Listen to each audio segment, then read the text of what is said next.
Welcome back to Shea Stadium, the home of the New York Mets, who have ripped apart the National League East. They have won 86 and lost 42. They're 20 games in front. The magic number of 15. They have dominated the league in every category, including dramatic endings illustrated by Wednesday night's 6-5 win in San Diego. The Padres with the tying run on second in the bottom of the 11th. Templeton's coming around to score. Flannery to second. The throw. Out at home. He's out at home. The throw to third. Out at third. The Mets win it 6-5. What a double play. Just your Mets manager Davey Johnson has joined us. Dave, was that a play that you fellas worked on during spring training? Well, that's the last thing we work on because we don't want to get our catchers hurt too bad. But you have to do those things in spring training to be a winning team. Kind of clean when you lather up with Ivory. By your Pontiac Dealers Association of New York, New Jersey, and Connecticut. They'll excite you. And by Metropolitan Life and affiliated companies, a leader in insurance and financial services.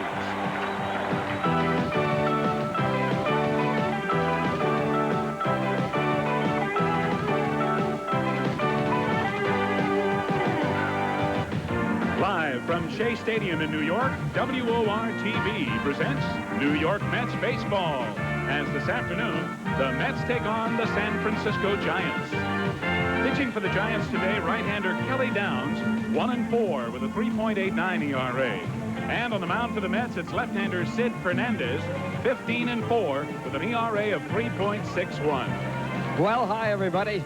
I'm Ralph Conner, along with Tim, what's your last name? McCarver. Tim McCarver and Steve Zabriskie. And we're all set for the first game of this three-game series with the San Francisco Giants. Giants have fallen to third place. They're 8 games back of the Philadelphia Phillies, and they are in dire straits. They have lost their first 3 games on this road trip, and the Mets and Giants have played 9 ball games. The Mets have won 5 of the 9. The New York Mets are in first place by 19 games over the Phillies, and the magic number for the Mets is 14. And Gary Carter's returning today after being out of the lineup for 16 games, and he's batting number 4. In the number 4 spot, also John Mitchell, a young pitcher, was called up to be eligible for the playoffs. And now the Mets have 10 pitchers, and John Mitchell, Gary Carter, and Gary Carter, of course, a nice addition to the ball club after being out for a couple of weeks. Out for 15 days in the DL, and Ed Hearn in his last at bat as a replacement for Gary had a home run on his way out, but he did a great job in relief of Gary Carter. Right now, let's go down to Steve Zabriskie. Thanks a lot, Ralph, and hi, everybody. Well, I'm here with the 2 newest members of the New York Mets. John Mitchell, who was the most valuable player in the International League, going 12-9 for Tidewater in 27 starts. And Kevin Elster, who played at Jackson, hit .269 but .320 over the second half of the year to earn a shot. They are here as the Mets expand their roster to 40 players possible beginning today. They will not, of course, have 40 on the roster. And Kevin, first let me ask you, how does it feel to be in the big leagues and to make the jump from AA? Well, I think it's just a dream come true. I've certainly been looking forward to this for a number of years. I'm just really happy I can come to a championship club like this and maybe help and do some things maybe in the playoffs, hopefully. Do you feel any extra pressure knowing that Davey Johnson feels it's very important that the Mets have a backup shortstop for Santana? Well, no, not any extra pressure. There's enough pressure as it is. There's a lot of pressure in this game. Well, just going to have to go out and do the job and just hope I perform as well as I can. And John Mitchell, as a right-handed pitcher, will have a role yet to be defined. Has Davey Johnson told you, John, what to expect? Well, I haven't talked to him yet, but I've talked to Frank Cash, and he said the main thing is to watch and learn stuff, and if I'm lucky, maybe get in some innings. Will that be a problem for you? Because I know you started all of your 27 appearances in Tidewater, and as a starting pitcher, do you feel that you'll have a problem coming in relief? Well, I don't think it should. He said, well, the pitching coach, Mel Stoudemire, told me that if I come in, it'll probably be at the start of an inning. Only thing will be warming up, That'll be the only difference. How do you feel about now being with the Mets organization? Is it a big change for you? And you certainly had an outstanding year with a 12-9 record in the MVP honors in the International League. Well, I'm happy with the trade. I like the Red Sox organization. I learned a lot from over there, but over here, the pitching coaches are great, and I've really enjoyed being over here. And ironically, John Mitchell may be facing his old team, the Red Sox, if it is, in fact, the Mets in Boston in the World Series come October. And we'll be back with the start of this game between the Mets and the Giants from Shea right after this word from Busch Beer.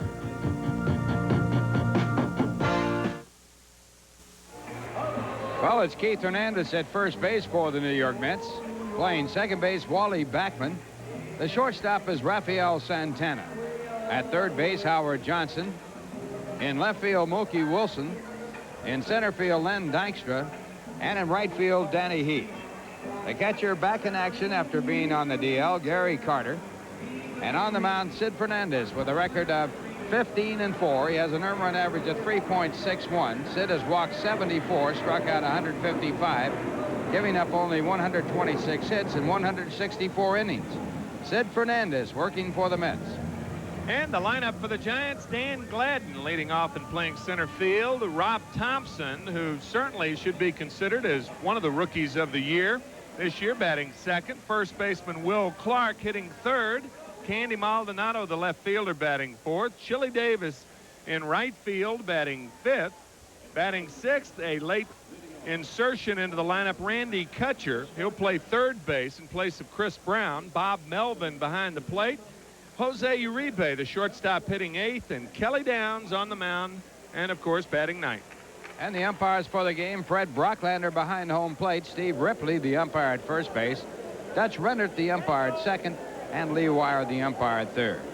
Dan Gladden, the leadoff batter for the San Francisco Giants, hitting .289, 2 home runs, 23 runs batted in.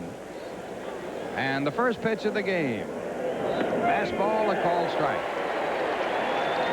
The Giants are third in the National League in team batting with .257 as a team batting average. The Mets lead the National League at .264. The Giants are 11th in home runs. They have hit only 87 home runs. The only team worse, the St. Louis Cardinals.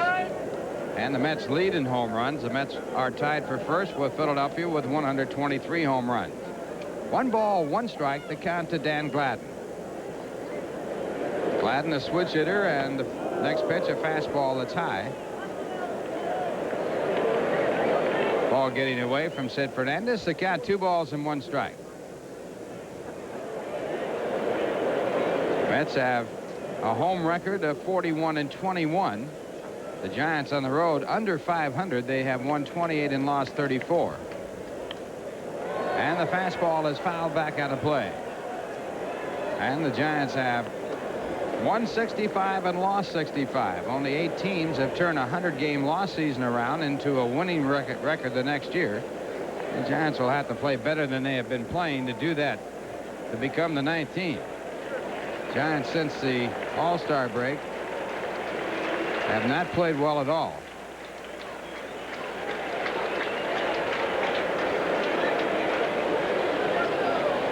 So Gladden with something in his eye and being worked on as we have a time delay here. Giants at the All-Star break were 3 games out of first place, and now they have dropped to 8 games back of Houston. And they picked up only 1 game on Houston since August 10th. Tim, what's his name? Never will forget what's his name, huh? They're looking at Roger Craig sitting on the bench with his arms folded. They use a eye in the sky here for defensive purposes. The San Francisco Giants do. The Mets do not. And the fastball swung on a miss. So Gladden, after having his eye cleaned out, still can't see the ball. Good fastball from Fernandez, right down the middle of the plate. And a lot of hitters will swing through that high fastball, and that's what Gladden did then. That'll bring up Rob Thompson hitting .268, 6 home runs, 40 runs batted in. Thompson, a rookie for the Giants and having a good year at second base. He's hitting .333 against the Mets this year, and the fastball hit in the air to left field. Mookie Wilson starts in, now drifts back, and he makes the play. So Thompson is out, 2 men away, and that'll bring up Will Clark, the first baseman. Clark hitting .288, 10 home runs, 31 RBIs.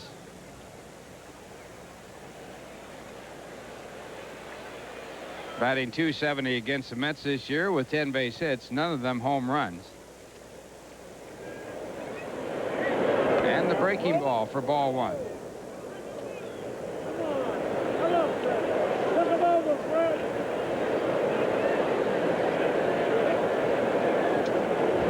And the fastball for strike one.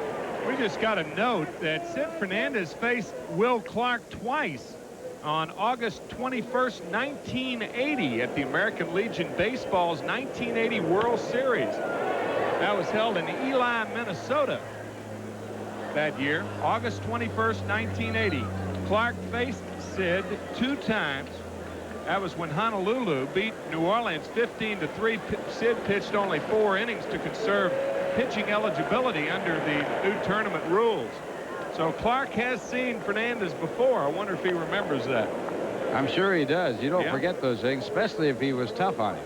This is the first appearance for Sid against the Giants this year. He has a record of 0-1 against the Giants lifetime, and that one loss came as a Dodger. He was the starting pitcher for the Dodgers against the Giants when he was brought up at the end of the season, and he was the losing pitcher in that ball game. He must have remembered him then if he did poorly, because he did poorly. He struck out and popped up. And that pitch a ball, so the Cat 2 balls and 2 strikes. A September to remember, a new sign here at Shea Stadium, and it should be September 1st. And the Mets on their way to winning the National League East. And that's ball 3, so a full count now to Clark as he bats with 2 men out here in the first. Clark, no Humpty, as you see Maldonado on deck. Will Clark batting .347 against left-handed pitching this year. And strike 3. So Clark is now 0 for 3 against Sid Fernandez, including the American Legion games. And the score at the end of 1/2 inning as the Giants go in order. The Giants nothing, the Mets coming up. Now here's a word from Ivory. Hitting home runs is the fun part of my job. Catching is the tough part, the sweaty part. But you won't catch me showering with deodorant soap. I made a break from all that. A clean break with Ivory. Look, that's basic, natural, honest soap. Not like soaps that cover you with smelly perfumes or deodorant. What's that got to do with clean? Ivory's clean is an honest clean. You can smell it, you can feel it. Make a clean break, because you just can't beat Ivory's Honest Clean. Even when you got a special date. The lineup for the Mets, Lynn Dykstra leads it off and plays center, followed by Wally Backman, the second baseman. Keith Hernandez, who had a red-hot August, batting third, and Gary Carter in his return. Mookie Wilson playing left field and batting fifth. Danny Heath also inserted late into the lineup for Strawberry. Johnson at third, batting seventh. Santana's been swinging a hot bat. He'll bat eighth, and Sid Fernandez on the mound.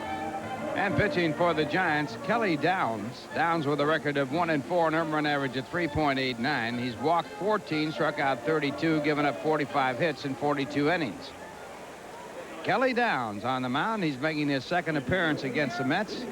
And the defense for Kelly will be Clark, Thompson, Uribe, and Crutcher in the infield. In the outfield, Maldonado, Gladden, and Chili Davis in right.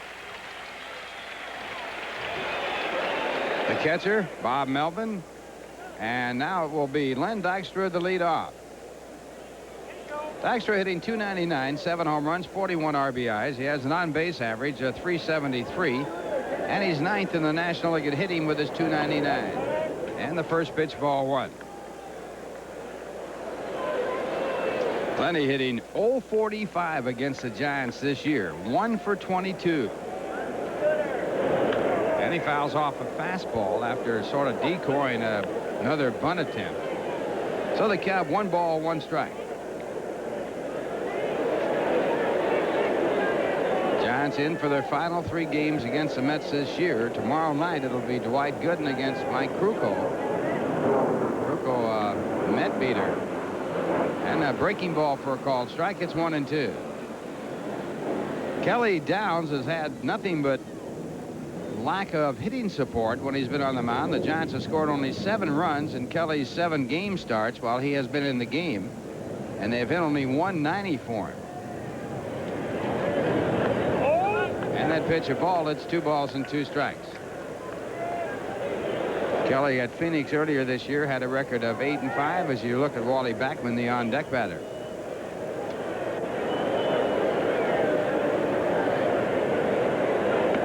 And another one out of the strike zone, so the count 3-2. Well, there's a magic number. They're short a few. Short 5 to be exact. Magic number is 14. Some of those rabbits have died, huh? 3-2 pitch, and it's ball 4, so Downs has walked his first batter. Well, Downs is questioning home plate umpire Fred Brocklander, and you really can't blame him. That last pitch looked to me like a strike. And it brings up Wally Backman. Wally hitting .330 for the year. No home runs, 25 RBIs. Tailing fastball, and they're probably saying from the dugout, where was it? And it's a good question. So Downs with a runner at first base. No one out, no score, and the batter Wally Backman. Backman has hit well over his last 63 games. He's hit .343 to keep his average at that .330 mark. Dykstra draws the throw at first base. Wally, as a left-hand batter, much more proficient. He's hitting .345 left-handed, only .225 right-handed. And he and Dykstra have really done a job getting on the bases. What is going on about? Ground ball out to the first baseman Clark. They try for 2, and they get 1. And the one they got might have been doubtful whether or not Uribe stayed on the bag at second. But the force play called by second base umpire Dutch Renner. That throw did pull Uribe off to the third base side. Watch the throw by Clark. Very close. But Backman safe at first base. Let's see if the throw pulls him off. If you're very smooth down there at second base, they never call it. But I think a second base umpire judges and determines whether a guy's off the bag as to how smooth he is. And Uribe was not smooth in coming off the bag then. It's the neighborhood play. All you have to do is be in the neighborhood, but you got to be in the right neighborhood. That brings up Keith Fernandez, and Keith has been torrid. He's hitting .306 for the year, 11 home runs, and he has driven in 68. Here's a throw to second base. It is a neighborhood play, but if you look awkward coming off the bag for a throw like that, then the neighborhood play is, there's no such thing.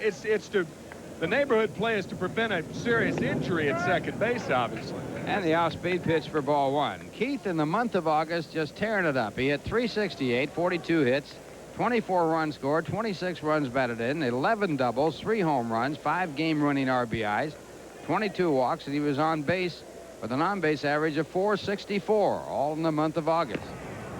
But the big question is what was coming out of Len Dykstra's mouth at first base. I assume that was tobacco or part of a furniture in the clubhouse or something. Part of an old bat. He could have eaten a few of those bats up. He's been in the batting slump. There's a strike call on Hernandez. 1 ball, 1 strike. Keith has hit the Giant pitching well this year. He's hit .367 against the Giants with 11 hits, 1 home run, 6 RBIs. And, of course, he makes his home in San Francisco, and that makes it all the more enjoyable. On-deck batter, Gary Carter.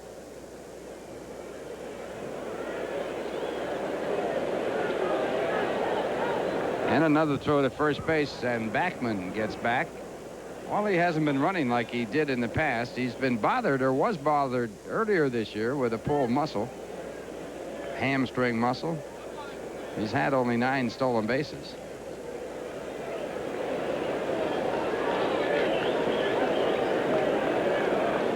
And the 1-1 pitch to Hernandez. Ball 2, 2 balls and 1 strike.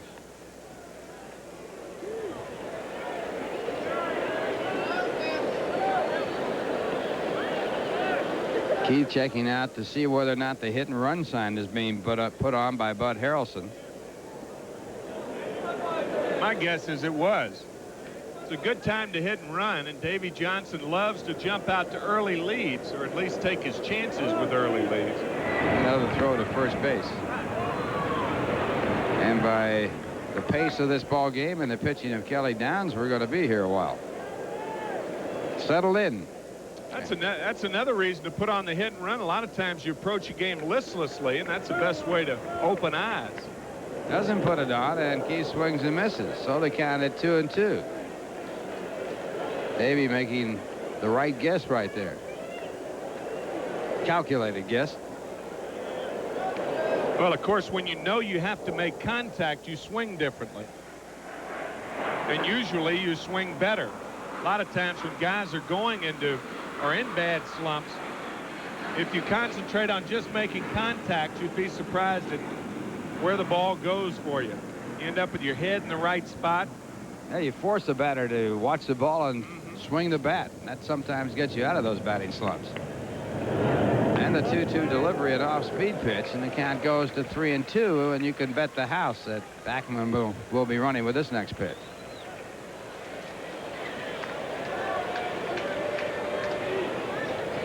Toss in the garage, too. Second mortgage. Yeah, everything.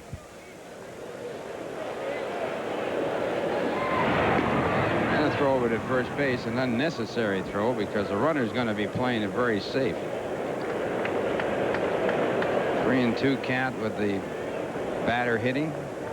You're not going to get picked off unless you want to go back to the minor leagues.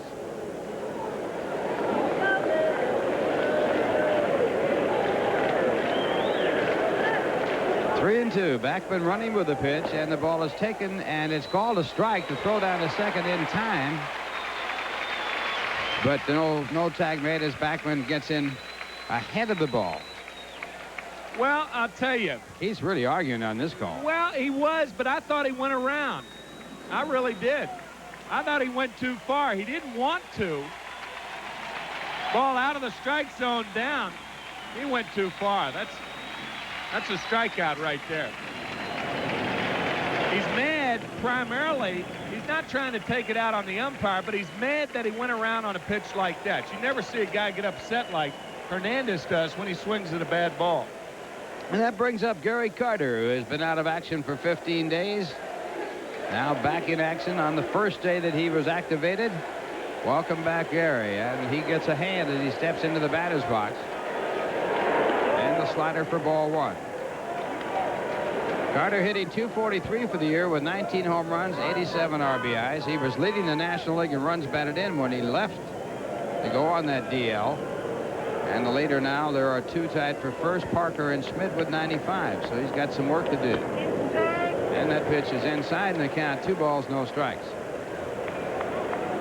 Well, the big problem with Gary's injury will be whether he will be able to roll over on that left hand. That's the key. Appears to be all right. Sometimes in worrying about it, you get into other bad habits. And the off-speed pitch is grounded foul. 2 balls and 1 strike. And right there, saw his swing. Yeah, he just grabbed his thumb after that swing. And this is the rollover we're talking about, right in the strike zone. And you can see that thumb was bothering him on that swing. Whenever a hitter coddles that bat close to his body after the swing, that means something's wrong with his hands. And cut that swing right off. Yeah. 2-1 the count. And a line drive base hit. That will score a run. And the Mets will take the lead 1-0. And Carter is back.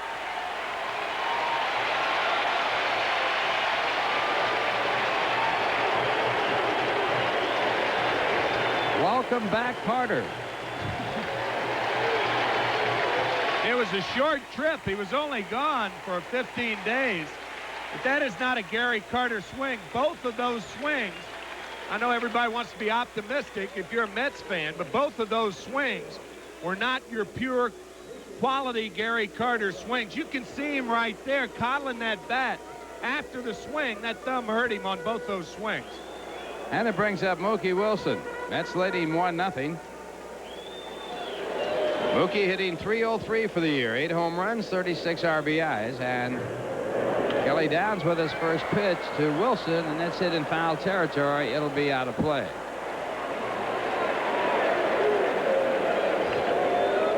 Mookie batting at the .303 mark. He's done so much better batting right-handed this year. His right-handed average 293 and his left-handed average at 314. And Mookie has hit 3 home runs as a right-hand batter and 5 as a left-hand batter. Mookie has hit 333 in his last 47 ball games, and he looks at a strike, and it's strike 2. When the Mets have scored the first run in the ball game, they have won 60 and lost 16.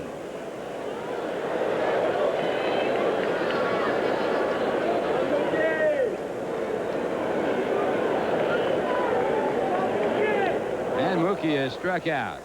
Play will have to go to first base with a runner on first and 2 men out. If the ball is not caught by the catcher, it does, and that'll do it. 2 strikeouts for Downs, but the Mets get 1 run on 1 hit. The RBI by Gary Carter. 1 man left on base. The score at the end of 1. The Mets won, the Giants nothing. Now here's a word from Ford. Well, we'd like to remind you this copyrighted telecast is presented by authority of the New York Mets and WOR-TV and is intended solely for the private non-commercial use of our audience. Any publication, reproduction, retransmission, or other use of the pictures, descriptions, and accounts of this game without the express written consent of the New York Mets and WOR-TV is prohibited. Top of the second, the Mets leading 1-0, and Candy Maldonado will be the leadoff batter. Candy hitting .257 with 12 home runs, 60 RBIs. He has 1 home run and 5 runs batted in against the Mets, and they all came in 1 game. The last game that the Mets played in San Francisco this year. That was last Sunday, as a matter of fact, 8 days ago. And Sid Fernandez with a fastball. It's fouled away. Candy's played himself right into the starting lineup, hasn't he? Might have taken himself out of the pinch hit record book. Yeah, right. He had 17 hits as a pinch hitter and 20 runs batted in. 25 hits as a pinch hitter is the record. And 25 pinch hit RBIs by Jerry Lynch, and Rusty Staub did it back in 1983. And the off-speed pitch, and the count 2 balls and 1 strike. Jose Morales with 25 pinch hits for the Montreal Expos. Back in 1976, I think that was the year, 76. And the fastball fouled back out of play.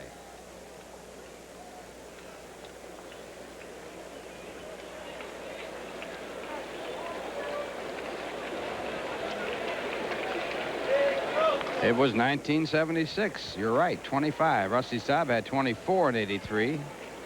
Dave Philly had 24 pinch hits in 1961, and Vic Davalillo had 24 pinch hits in 1970. The Mongoose, Vic Davalillo.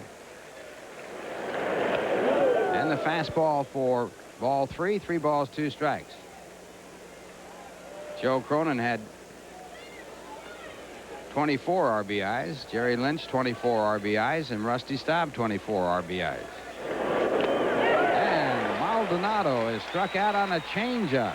3rd strikeout.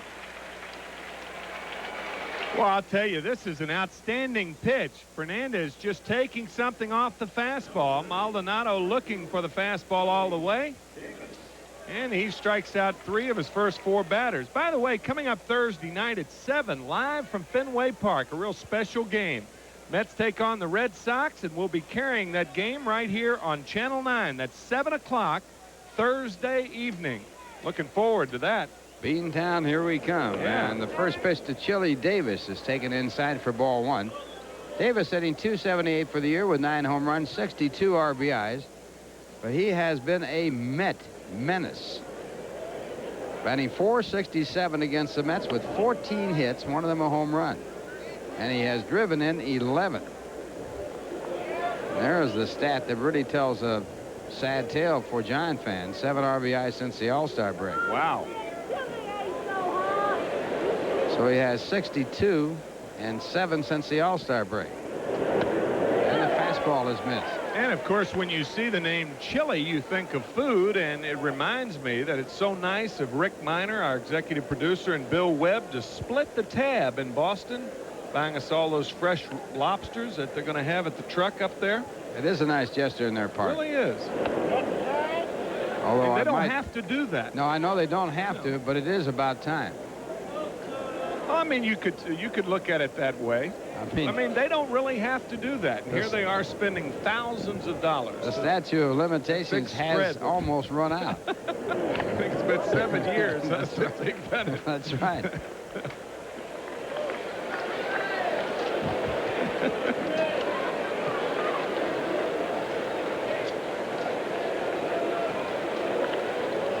Chile coiling that left knee and looking for the fastball and still fouling it back. It's amazing how many hitters look for that fastball and then still can't catch up to it. That's a perfect swing, and you can make a perfect swing in baseball and not hit it. He was slightly behind the pitch. If he had been in front of it, he could have hit it out of here. And there's ball 4, so Davis walks and becomes a first base runner for the Giants. Mets leading 1-0. We're at the top of the second with 1 man out, and Randy Kutcher will be the batter. Kutcher inserted in the lineup at the last minute when Chris Brown was taken out of the lineup, and Chris Brown is going back to San Francisco, and he's going to have his back examined. He is out for the year. That's the word they gave us. And Brown having an outstanding year, hitting .321, out for the year, 7 home runs, 49 RBIs. And certainly a big blow to the Giants' chances of catching the Astros in the NL West. And a fastball for a ball. See, Randy Kutcher, his nickname's Kutch. He's from Anchorage, Alaska. And George Shirk, who's really a fine writer for the San Jose Mercury, told me a great story about Kutcher, and I'll share it with you. He said that last night, you know, you're driving in on the bus. The Giants came in from Philadelphia. They go through the Holland Tunnel. And most of the time in the city, of course, the hustle and bustle, very crowded. But on Labor Day weekend, New York can be a real ghost town. It's very quiet. And Kutch, they drive through the bus. He said, boy, is it crowded and packed in this city. And everybody turned to him and said, hey, Kutch, you haven't seen anything yet. Well, when you come from Anchorage, Alaska, what do you expect? That's right. Kutch took his first trip to Chicago to Wrigley Field. And on the way, of course, they went right by the outer drive to the lake on the right. He said, what's this body of water? What is this place? He could not believe Chicago and that big body of water called Lake Michigan. Refreshing youngster. He played Little League ball in Alaska. There goes the runner, and the pitch is fouled off. So Davis will move back to first. The count 2 balls, 2 strikes. One thing about Roger Craig and watching him manage here for the San Francisco Giants this year, he puts on a lot of plays. He calls almost everything, including the pitches. And he has his team running. They have 121 stolen bases, and they have had 199 attempts. And he loves the hit and run play. And they had only 98 stolen bases all of last year. He loves to run them. Very aggressive manager. And of course was a pitcher for the Mets in 1962. Runner goes again. Again, the ball fouled off. Another thing the Giants do that you don't see other teams do, before they work out, take hitting practice, they have a exercise class. Stretching class, and they circle around and they all go through exercises. I think that's a great idea, and I don't think enough big league teams do enough of that. Giants, of course, run by Al Rosen, the general manager, one of the great players in the game. Executive for the Giants under Bob Lurie. Throw to first base and Davis back. And the Giants doing a good job this year. They're in 3rd place, but they've been in the race. And their attendance has reflected that. They've averaged 21,236, making a fine comeback. And a swing and a miss, and Kutcher is struck out. And Sid picking up his 4th strikeout. Of the 5 outs recorded, another fastball. Fernandez, not the type of pitcher, if you're a catcher, that you would really fool with and tell him to move the ball in and out. Just throw the ball down the middle of the plate and let your natural action on your pitches take over. That brings up Bob Melvin, hitting .237 with 2 home runs, 17 RBIs. And a fastball fouled away. You know, most of the strikes that Fernandez has are fat part of the plate fastballs, and hitters just can't catch up to the ball. He's got that riding fastball and good curveball. You'll see Carter sitting right behind the plate. He doesn't mess with moving in and out until they're way ahead. Sid in strikeouts per ball game at 8.49. That's third in the National League as you check out Roger flashing the signs. And again, the relay to the base runner. The leader in strikeouts per 9 innings, Nolan Ryan at 9.65, and then Mike Scott of Houston 9.47. A blooper in the left field, a base hit. And Melvin comes up with the first hit for the Giants. Mets leading 1-0, but the Giants have the potential time run at second with 2 men out. And the batter will be Jose Uribe.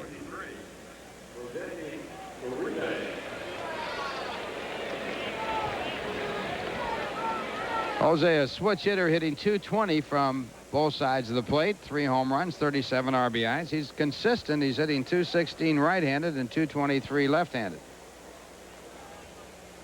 Don't know if you want to be that consistent. No, you don't want to talk about consistency in those veins. Not in that range, huh? No, That's like saying he's a consistent 3-putter, huh? There's a fastball missed, strike 1. You mean you're not supposed to 3-putt? I'm going to write a book called The Correct Stance and Grip for the Third Putt.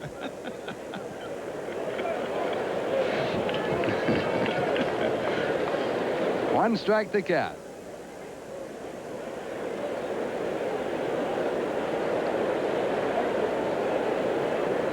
Runners at first and second, 2 men out, and Sid Fernandez back with a curveball, and it's a ball, 1-1. In Sid's last 15 game starts, he has a record of 10-2 with 3 no decisions. He has won 3 straight decisions.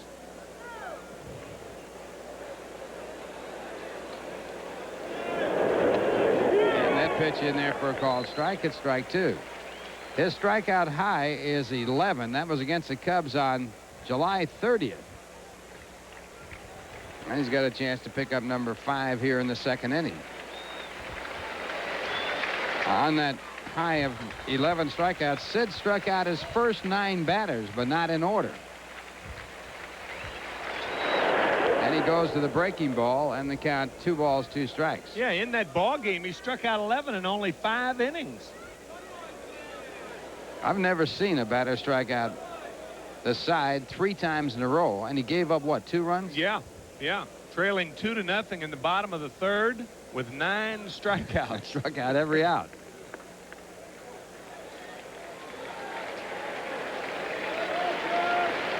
Two and 2. Strike 3. So Sid has struck out all but 1 of the outs in this ball game through the first 2 innings. And the score at the end of 1.5 innings, the Mets 1 and the Giants nothing. Now here's a word from Nissan. Well, tonight at 9, a friend's suicide brings Frank Cannon out of retirement to investigate. William Conrad, Diana Muldaur, and Joan Pettit star in The Return of Frank Cannon on the $1 Million Movie. And coming in now for the play-by-play, a man who wishes that he could have a return of his cannon arm in his heyday, Tim McCarver. Oh, I never had a cannon. You know that. Tongue-in-cheek remark. I had to work on getting rid of the ball in a hurry. I worked very hard, but it's fortunate when you don't have a good arm, you run into a left-hander with a good move in the latter part of your career. Steve Carlton. Danny Heap, the batter. Danny inserted into the lineup late because of Darryl Strawberry, who was initially put in the lineup. Takes a strike.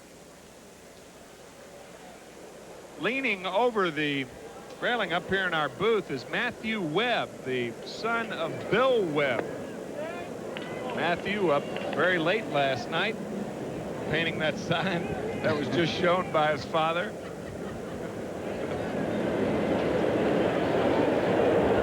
One and one, ripped to right center. So Danny Heap waited on the change and hit a rope to right center. Well, Danny has done a great job as a starting player. He's hitting .292 as a starter. This is his 43rd game that he has been the starting outfielder. And in that time, he has had 5 home runs and 22 RBIs. So Danny inserted into the lineup at the last minute in place of Darryl Strawberry, singles to right field. Howard Johnson batting .249, 8 home runs on the year. If you're wondering why Strawberry was scratched, Davey just decided to give him a couple of days off.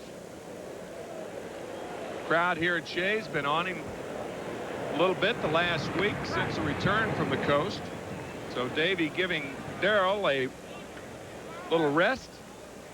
Darryl hitting .259 with 19 home runs and 73 RBIs.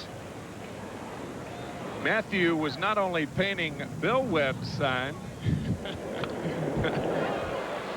Tell you, if you tip them enough, they paint the right signs, right? It does cost money, doesn't it? 0-1 to Howard Johnson.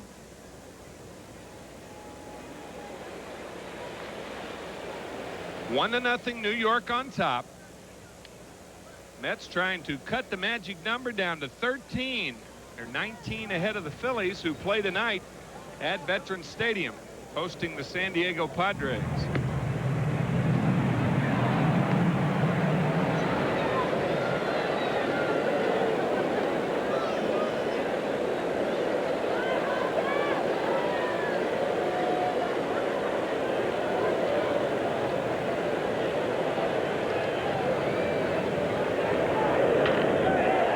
Well to Uribe, and doubled up at first base was Danny Heap.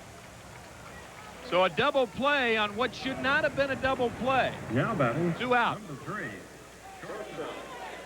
Well, this ball's hit hard and right at Uribe. It wasn't even a close shot at being a base hit. It was just right at him, and Danny didn't stop quick enough, and so he's trapped off at first. Yeah, one of the points, if the ball's through there, you're only going to go to second base anyway.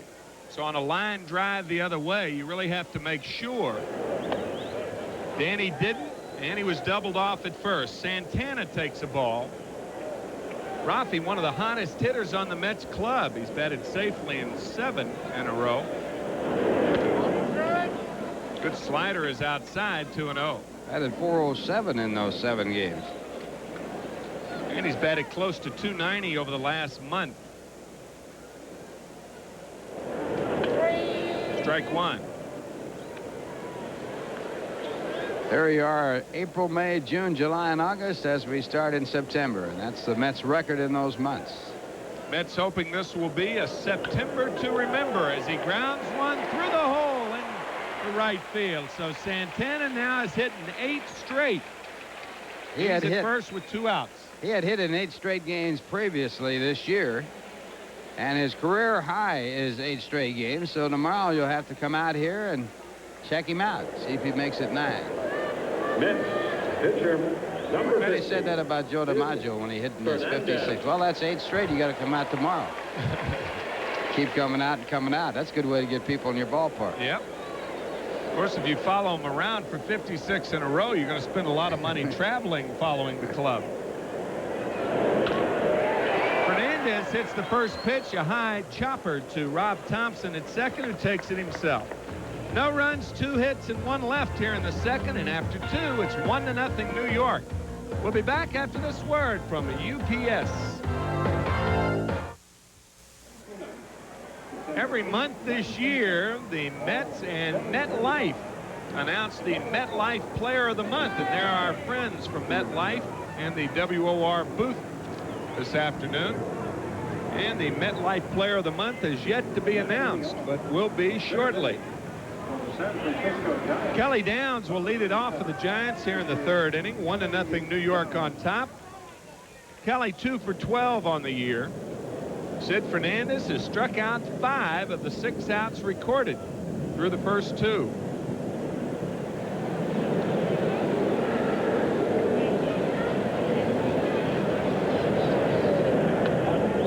Ball 1.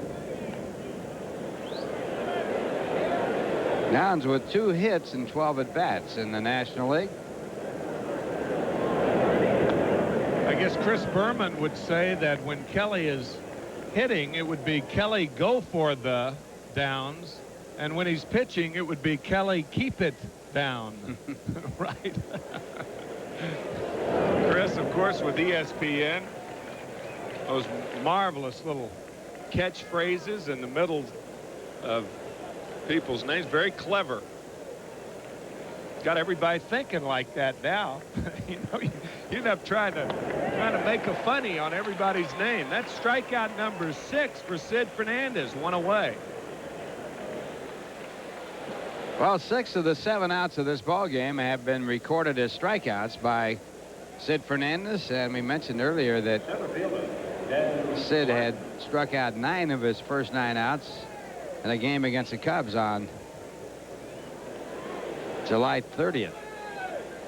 So instead of the K's for Dr. K, it's S for Sid Fernandez. Doctor will be pitching tomorrow. He'll be going against Mike Krukow tomorrow night. Game time 7:35. We'll be on the air at 7:30 New York time. Gladden struck out his first time up, and he fouls it away 0-2. And the Mets and the Giants complete this series on Wednesday evening at 7:35. And a reminder to all you fans who want to come out this week as the Padres come into town over the weekend, please try to arrive early, and or you can take mass transit. But if you are driving with the tennis U.S. Open right across the way, it's a good idea to arrive as early as possible. 1-2 to Dan Gladden.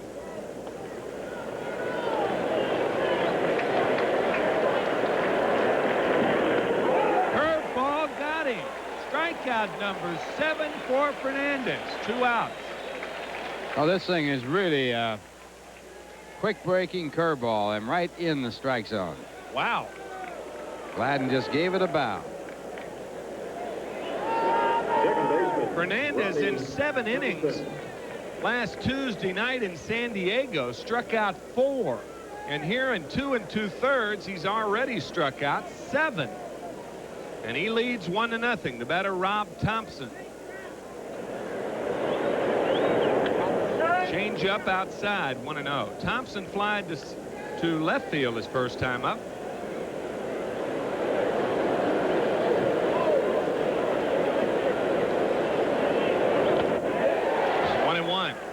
Ralph, I don't know if you noticed, did you see his eyes cut away toward third or some distraction?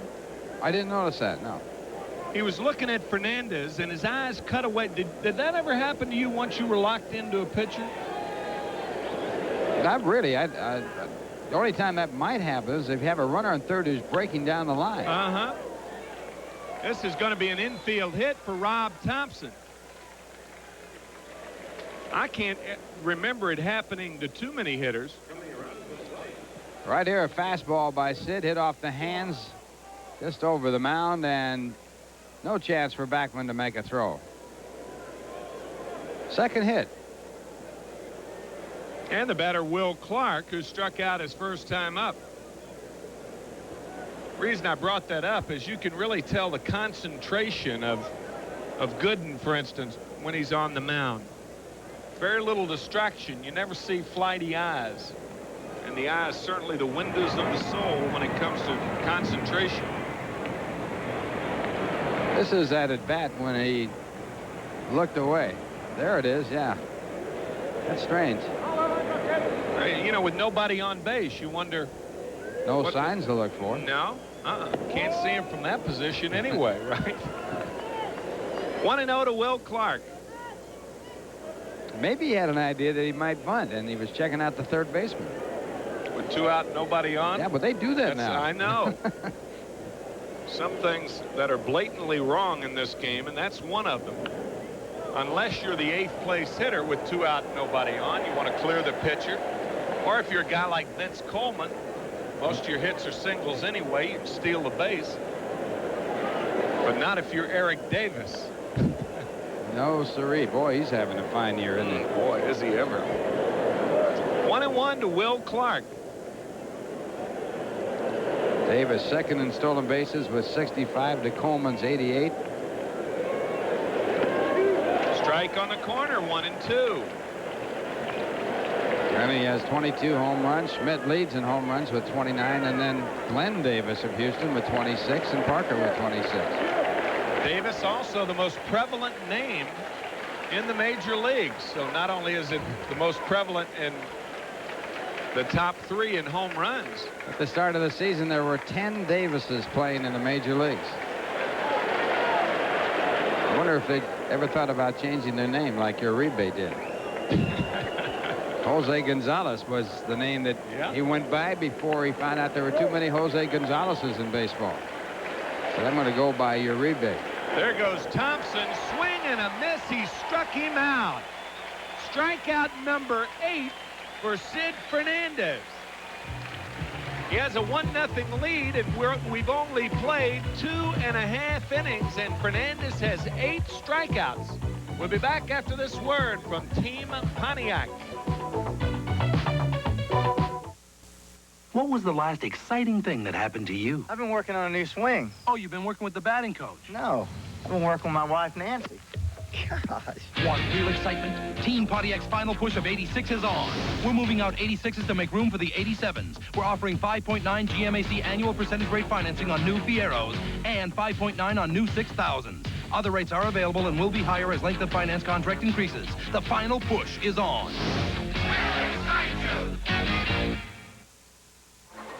Well, with pennant fever right here at Shea Stadium, this month will certainly be a September to remember at Shea. And thanks to Ninex Yellow Pages, Sony Tape, and Rolaids, every fan attending the Mets games on September 8th, 9th, and 10th against Montreal, the 17th and 18th against Chicago, the 19th against Philadelphia, and the 22nd and 23rd against St. Louis will receive a limited edition Pennant Fever pennant featuring the 1986 Mets. Tickets for these games and all remaining regular season home games are available at all Ticketron outlets. At Shea Stadium's advanced ticket window, or call 718-507-TIXX for more information.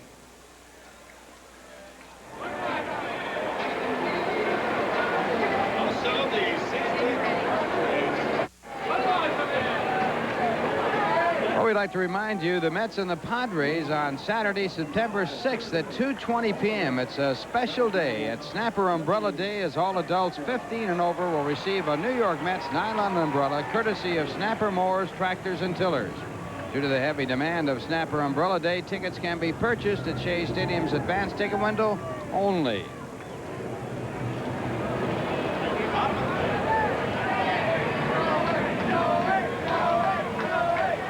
Bottom of the 3rd inning here at Shea. 1-0, New York on top, and Dykstra rips one foul. Lenny walked his first time up, and that walk led to a run as Backman was out on Dykstra was out on Backman's fielder's choice. Then Wally stole second base, and an RBI by Gary Carter on his return made it 1-0 Mets.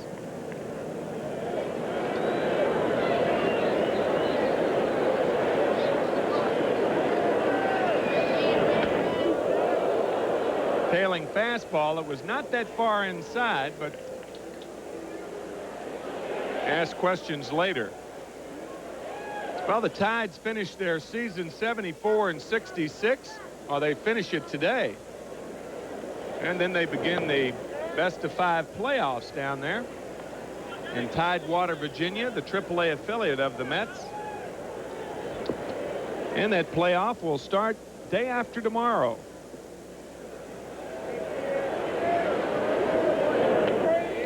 Strike 2 to Dykstra, 3-2.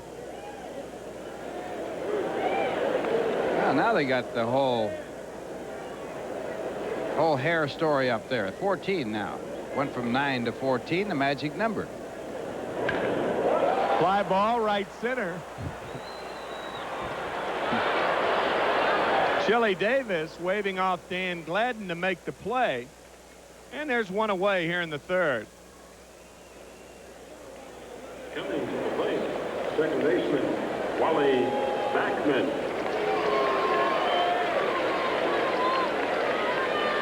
Wally Backman, the batter. Wally 0 for 1, and as we said, he scored the only run of the game. The big story so far, Sid Fernandez Of the 9 outs recorded over the first 3 innings, has retired 8 on strikes. Only 1 taking, so 7 swinging strikes and 1 called third strike. And the slider for a strike to Backman.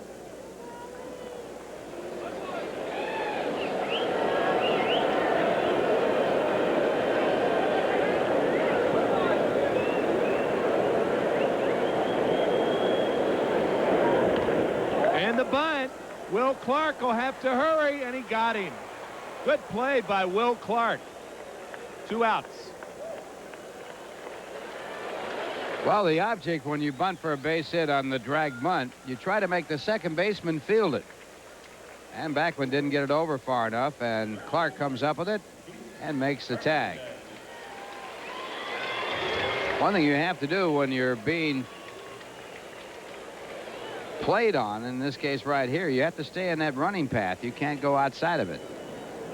So Will Clark, who had a degree in petroleum engineering from Mississippi State, looked pretty slick on that play. And here's that slick Keith Hernandez coming up. Keith 0 for 1. He struck out in the first. That's a crude joke. 1-0 to Hernandez. Got to work on it, right? Refine it a little bit. A little more refinement.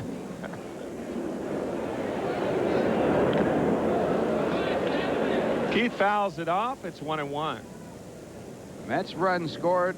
The leaders for the Mets, 81 by Keith, 66 by Carter, Dykstra, Strawberry, and Backman. Mets lead the National League in runs scored with 639. Hernandez is second in runs scored in the National League with those 81. 1-2 to Keith. See if Keith goes back to his alignment pattern that he's used the last few days. Lining up those hands. He's checking them out.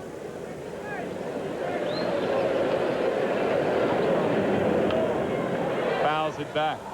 Still 1-2 to Keith Hernandez. 1-0 New York on top. Bottom of the 3rd inning. There are the knuckles lined up, and that's been done for many, many years by many, many hitters. Paul Wainer, the advocate of the knuckles being in line rather than off center. Swing and a miss. Second time Hernandez has gone down on strikes. Strikeout number 3 for Kelly Downs. The Mets go in order for the first time today, but they lead 1-0. Steve joins Ralph after this word from the U.S. Health Service. Coming up a week from tonight, it's the Hitmakers 86 mid-year review of chart-topping videos featuring Phil Collins, Janet Jackson, Neil Diamond, Whitney Houston, and more. Monday, September 8th at 9 p.m. And as the song goes, it's a long, long time from May to December, but the days grow short when you reach September and the September 1st. And here on these shorter days, Steve Zabriskie. Which is a break for everybody. Thanks, Ralph. Candy Maldonado to lead it off against Sid Fernandez. Maldonado a strikeout victim, but then who hasn't been? As Sid starts him off with a breaking ball, Fernandez has struck out 8 through the first 3 innings. Maldonado struck out leading the second. And he fouls it back. It's 1-1. Maldonado's driven in 21 runs in those last 21 games, including 6 homers. And 5 of those runs against the Mets in one game. His first 5 RBI game. That was last Sunday. A week ago last Sunday. 1-2. Fernandez threw him something off speed. Well, Sid Fernandez, a former Dodger, and Candy Maldonado, a former Dodger, facing each other here in different uniforms. As you and Tim were talking, Maldonado may not pinch hit very much the rest of his career if he keeps hitting like he has been. And a fastball just inside makes the count 2-2. One of the few times the Dodgers and Giants have made a trade. Alex Trevino going to the Dodgers from San Francisco, and Maldonado going from the Dodgers to San Francisco. Curveballs hit on the ground to Santana, who throws out Maldonado. 1 away. On the Nissan National League scoreboard, Astros nothing, Cubs nothing, bottom of the first. Reds and Pirates later on tonight, as well as the Dodgers and Expos, and Cardinals and Braves, and Padres and Phillies. Now here's Chili Davis, who walked his first time up. That's the only walk Fernandez has issued so far. Chili hitting .278 overall. .302 left-handed, but only .231 from the right side.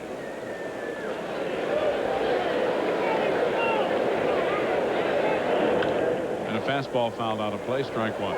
This year he's hit 4 home runs as a right-hand batter. Last year he had only 1 home run as a right-hand batter. Did all his damage from the left-hand side. He's hit 5 from the left-hand side. Of course, he's got the wind going with him in San Francisco when he's batting left-handed. High and away, 1-1. They had him, or maybe he made the decision a couple of years ago, to quit switch hitting for a while when Frank Robinson was the manager of the Giants in Chili's rookie year, but then he went back to it. He had a great line about Frank Robinson when he was sent back to the minor leagues. He said, Frank Robinson has never given up on anything in his life except me. Gave up on him, sent him back to Phoenix. He and Frank did not get along. And a high fastball. Davis lays off it, and it's 3-1. Frank Robinson, one of the greatest hitters that ever played this game. The only man to be the MVP in both leagues. He could do it all. And again, it's high, and again, Davis walks. So 2 walks by Fernandez. They've both been issued to Chili Davis. And Met fans, when you got a major league thirst, don't just reach for a beer, head for the mountains and reach for the refreshingly smooth taste of Busch beer. Randy Kutcher struck out back in the second. And on the season now, he is 0 for 2 against the Mets.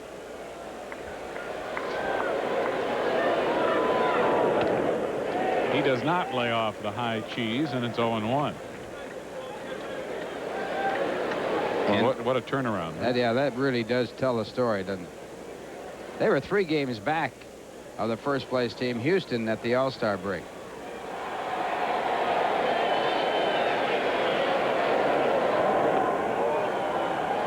Catcher squared and took low. 1 ball, 1 strike. Last time Davis was on at first base, he attempted to steal second twice. The balls were fouled off. You have to be aware of that with Davis on this time. Chili has 10 stolen bases on the year. Now he's asked for time as he's off the bag. Talking to Jose Morales, the first base coach.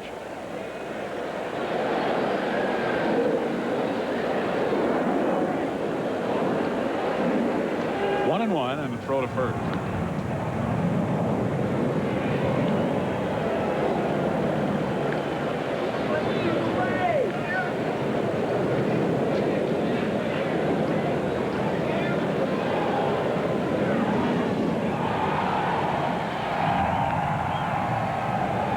Sid becoming a little preoccupied with Davis.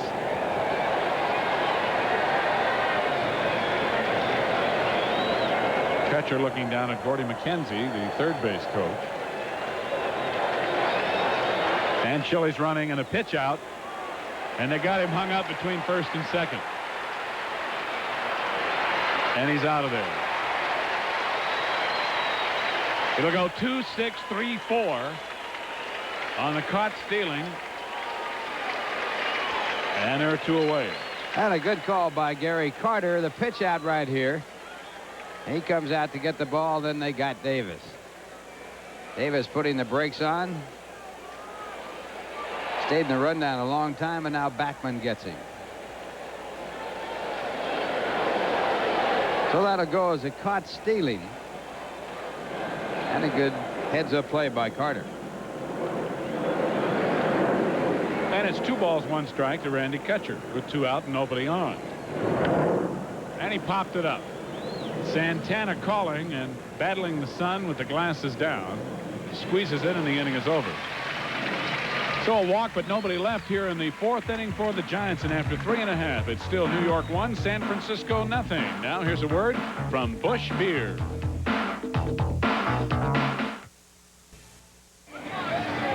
One nothing New York as we go to the bottom of the 4th inning. Steve Zabriskie along with Ralph Kiner and Tim McCarver from sunny Shea Stadium, where Gary Carter returns to the lineup and drives in the only run of the ball game back in the 1st inning with a single to left. But as you and Tim pointed out, Ralph, it appears as if that thumb is still bothering him. It could be either that or the fact that he thinks that it will still bother him. You can be psyched out when you have an injury and you think it's going to hurt. Start favoring it. But he came through with a base hit, his first at bat after being on the DL for 15 days. And as you saw, Gary with some good career numbers against San Francisco pitching. But this year, coming into this game, Carter batting only .111 against the Giants. But he drove in a run with a single to left in the 1st and has now driven in 54 runs in his last 55 games and 15 in the last 15. So he picked up right where he left off. And he rips another base hit in the left center field. Gladden runs it down, and he and Maldonado run together, and Carter goes into second.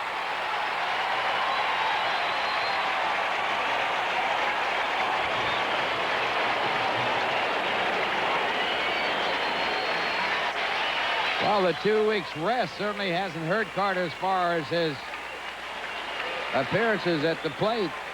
First 2 times up, he comes up with base hits, and right there a mix-up in the outfield as Maldonado runs into Gladden. And we'll see how it's scored. No error as yet has been posted. And it may be that they're going to score a double all the way for Carter. It was a ball in the gap. As we look at the stroke again. Right here, he puts a good swing on this one. And he did cut the swing off a little bit on the follow through, but that might have been just the way it was. Certainly doesn't appear to be injuring his abilities, huh? No. It will be a single and an error as Mookie Wilson swings and misses. Mookie struck out to end the 1st inning. So it's a base hit. And the error, I guess, would be charged on Maldonado, but it could be charged on Gladden, too, for that matter. Gladden's the one who dropped it. Yeah, but he wouldn't have dropped it if Maldonado hadn't run into it. Well, I'd give it to Maldonado. Mookie fouls it off, and it's 0-2. They flashed hit and error, but they did not, under the scoring sign on the scoreboard, put up against whom the error was charged.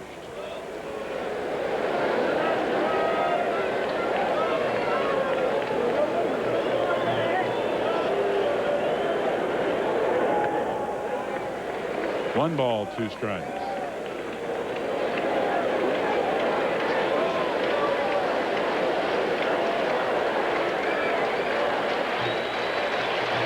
Carter at second with nobody out.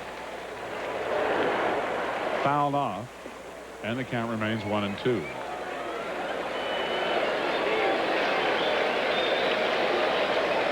On the American League scoreboard, the Nissan scoreboard, Indians 2, Blue Jays 2, bottom of the 4th. Twins 1, Brewers nothing, top of the 2nd. Everything else is later on. Right here, it's 1-0 New York, bottom of the 4th. Wilson with a ground ball to second that will advance Carter to third. Rob Thompson throws out Mookie Wilson, and there's one away.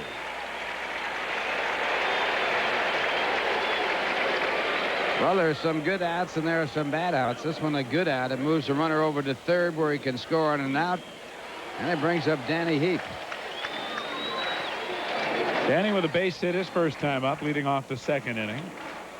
Was then doubled off first when Howard Johnson lined one to shortstop Jose Uribe. And the Giants playing their infield end for a play at the plate.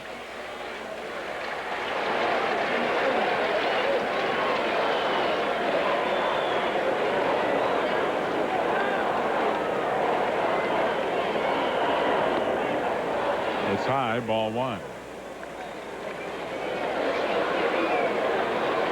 Danny studying Bud Harrelson. Gary Carter at third, 1 out.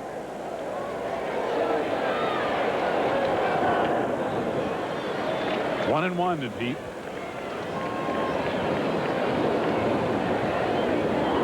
And he's base hit in the second inning, only his second in 18 at-bats against the Giants. He started the game hitting just .059 against San Francisco pitching.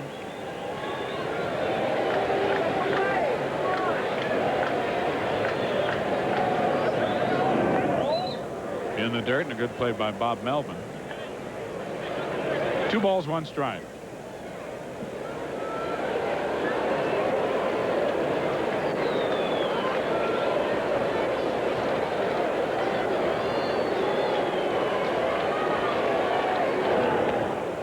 Low and away with a breaking ball, 3-1.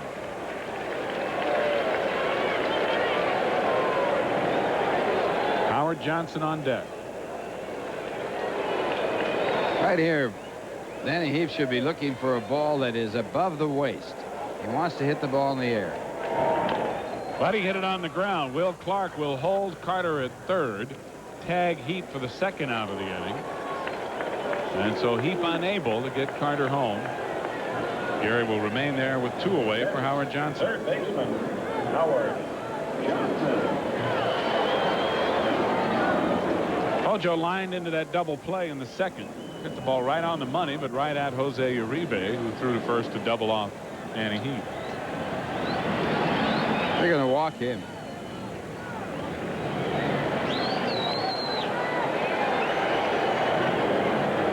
So even though Santana's been a hot hitter, Raphael, batting right-handed, will be pitched to instead of the left-handed hitting Howard Johnson.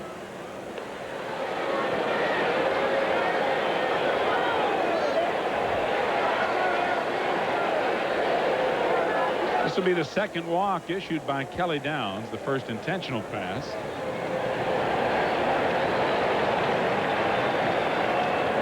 And the Mets now with runners at first and third with 2 out.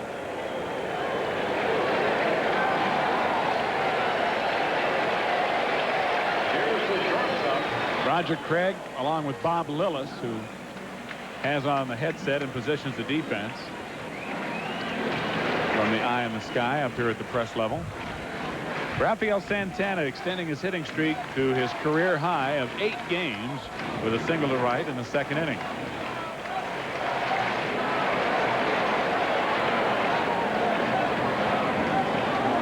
And Rafi's hit .295 over the last 32 games. .407 during the last 7. And he hits it into center field. Gladden coming hard, won't get there. Carter scores, and the Mets lead 2-0 as Rafael Santana comes through once again.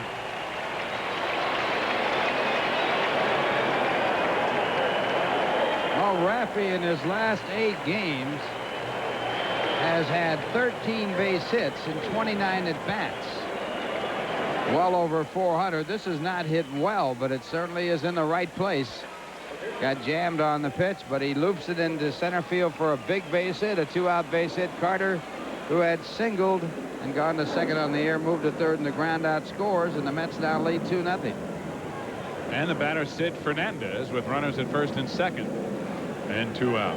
Santana's 20th RBI of the year.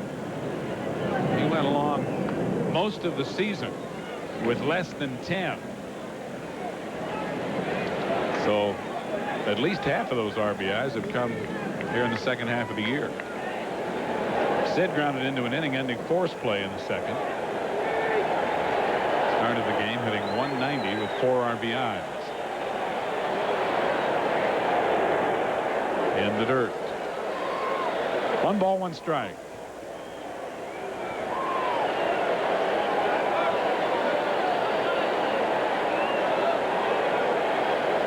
Howard Johnson at second. Rafael Santana at first.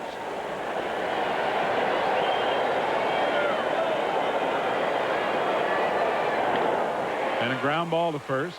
Will Clark says, "I'll handle it myself, thank you," and the inning is over. But the Mets pick up a run on 2 hits here in the 4th inning, and after 4, lead Kelly Downs and the Giants 2-0. We're back after this for Shell Gasoline.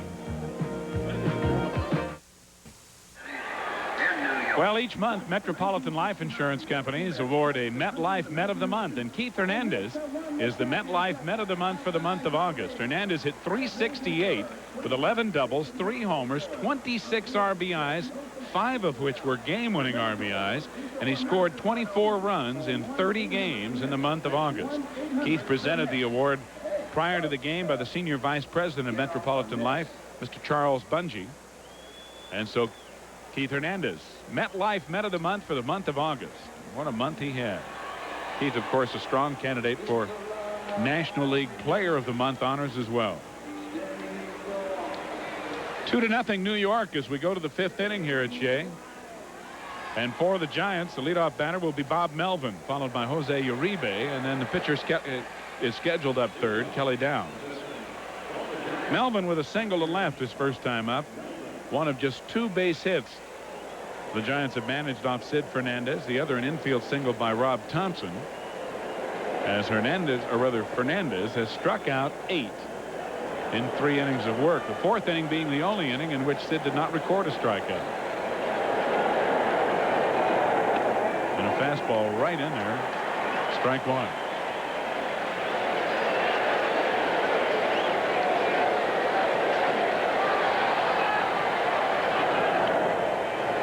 Foul back, 0-2.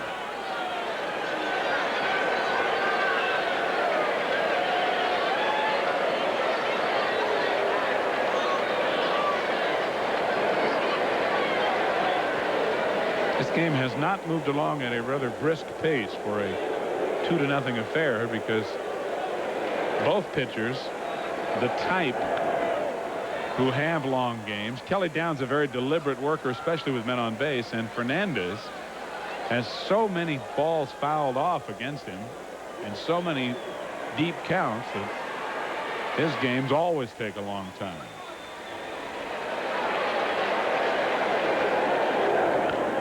There's that good breaking ball, and Melvin gets a piece of it. It's still 0-2. But baseball, Ralphie, a game that should not be hurried. You know, people complain, and you hear a lot written about the length of games, and they try to do things to speed up the game.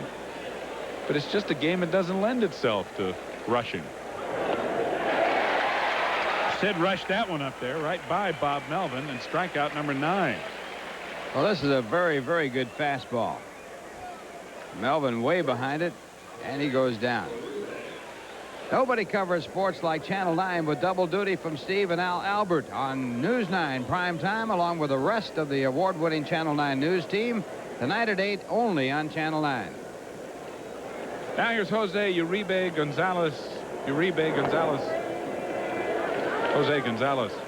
Uribe Gonzalez. Oh, what's his name? Uribe is actually his middle name. And he was going to call himself Uribe Gonzalez because of the predominant name Gonzalez in the big leagues. He decided to go with Jose Uribe. Originally signed by the Yankees, as you can see by that stat. He was released before he ever played for them. He struck out his first time up, and he has a count of 1-1.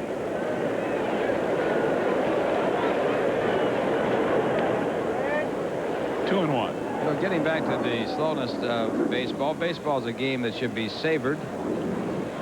I wonder if they ever have anybody yelling from the stands when a chess game is on, and they say, "Speed it up, make your move." Come on, clock's running. Fastball foul back, 2-2. Say that pawn, that's an intentional pass right there. That's right. Just go ahead and let him move. Well, you know, they've gone so far as to say you shouldn't throw the 4 pitches on an intentional walk to help speed up the game. All kinds of ideas like that, but I don't think they ought to tinker with it much. They've already tinkered with it too much. The designated hitter. There's another designated strikeout. Number 10 for El Cid, who has a high this year of 11. And this high fastball, unhittable, as Sid now just 1 away from his all-time high in the major leagues. He struck out 17 in the minors a couple of times.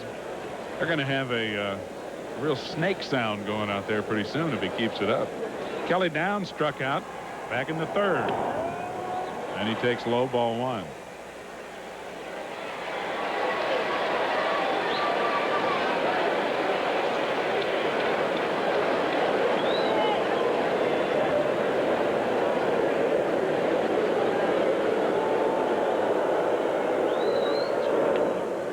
Just missed inside. 2-0. You know, when you talk about football and people say, there's a fast game. Football has more non-playing time than you can believe. That's right. Baseball, every pitch is a play. Anything can happen each time the ball is thrown. Totally unpredictable. 3-0 now for the pitcher, Kelly Downs. As unpredictable as walking the pitcher with 2 men out. Strike one. After you've blown away 10 hitters on strikeouts. Can't throw one to the pitcher.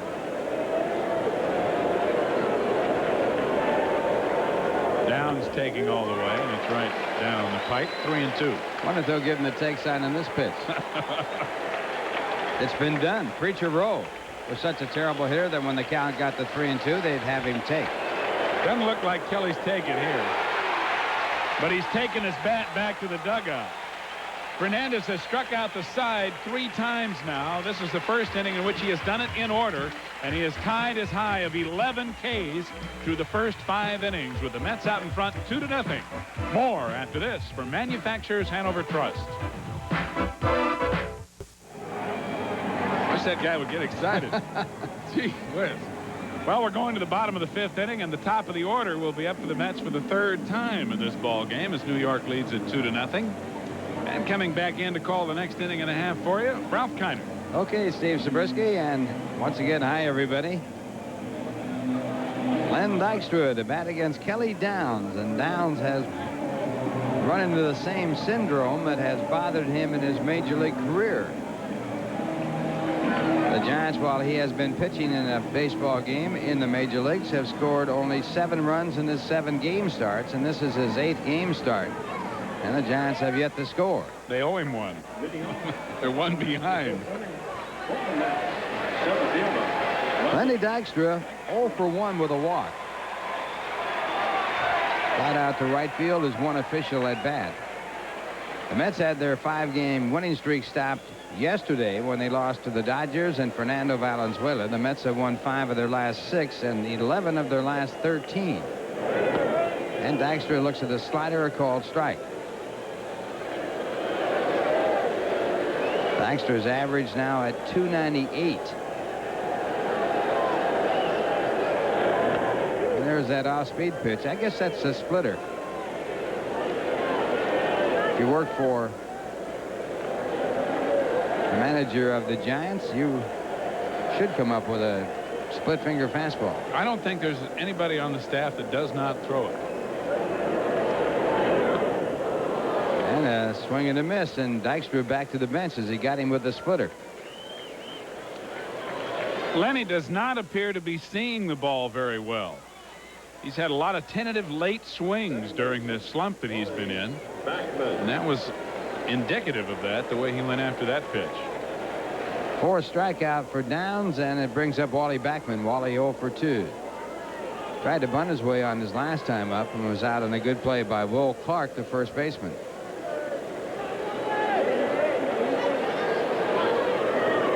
And a fastball for ball 1.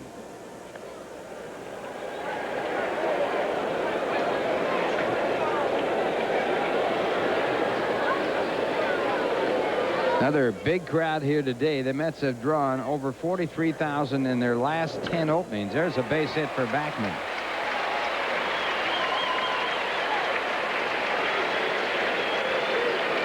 So the Mets get their 6th hit. Tough to shut out Wally batting from the left side. He's hitting .345. Left-handed starting play today. And he picked up that splitter and served it in the right field.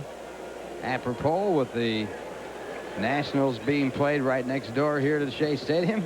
Perfect serve. That brings up Keith Hernandez. Keith has been struck out twice.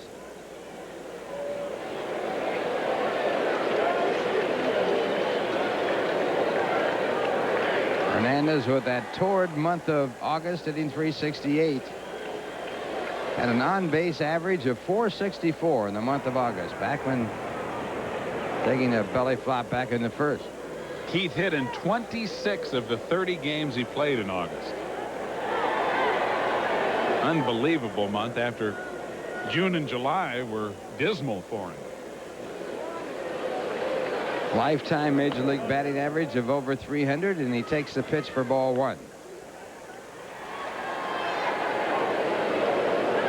He's been untough against Kelly Downs today. Downs has struck him out twice and pitched him very tough. Downs has pitched very well for the Giants in spite of a record of 1-4. He won his last start. That was Wednesday night, a 3-2 win over Montreal for his first big league victory. And that's ball 2. 2 balls, no strikes. I still think he should be a racetrack in Ireland somewhere. Kelly Downs. Sounds like an Irish racetrack to me.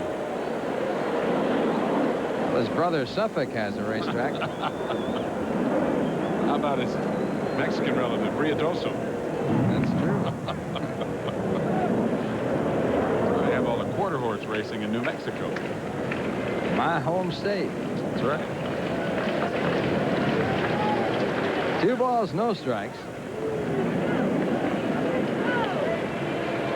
And there's a called strike, 2-1. Downs made his first major league start against the Dodgers and Fernando Valenzuela. He was the losing pitcher in that ball game, and the score was 2-1.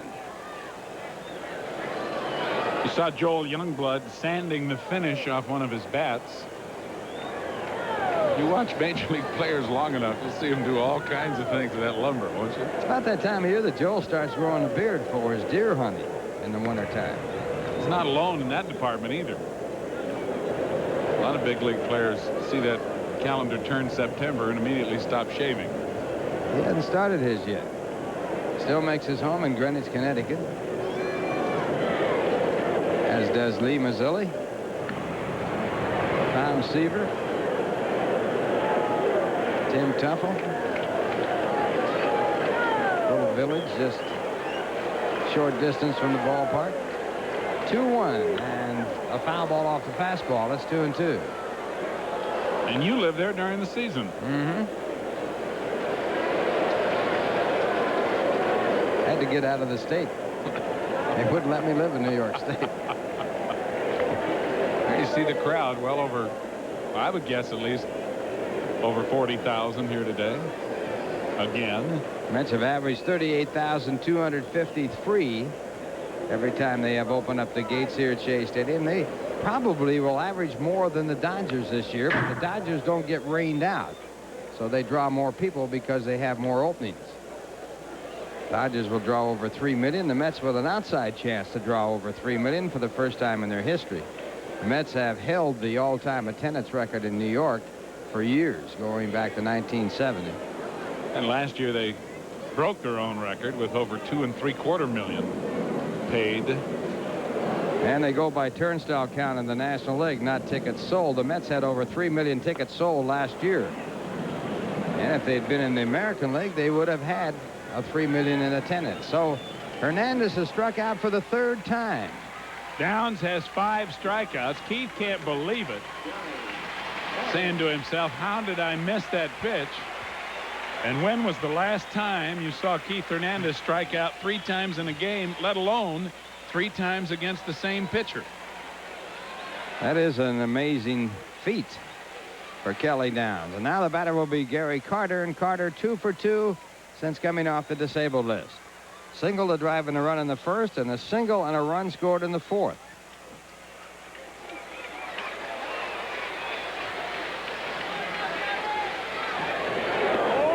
And there's ball 1.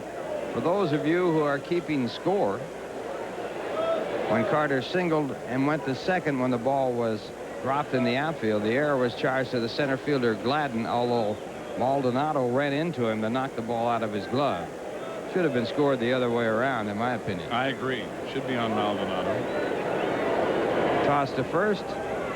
Backman back. But although we're keeping score, Ralphie, we're not keeping the official score. For every ball game, they have an official scorekeeper. There's Mark Davis throwing in the bullpen for the Giants as they're behind by a score of 2-0. And the official score changes. Different sports writers keep score. In some cities, they even have, as we would say, civilians keeping score, not sports writers or people connected with baseball. It's always been a bone of contention as to who should do it. Is there a conflict of interest involved? A lot of writers won't keep score. They don't want to have that problem of having to confront a player for an interview after they have just charged him with an error. Or taking a base hit away. That's more important. Right. 2-0. And Carter hits it in the air to center field. Gladden right there. And Carter is out. So 1 hit, 1 left, and the score at the end of 5. It's the Mets 2 and the Giants nothing. Now here's a word from Burger King.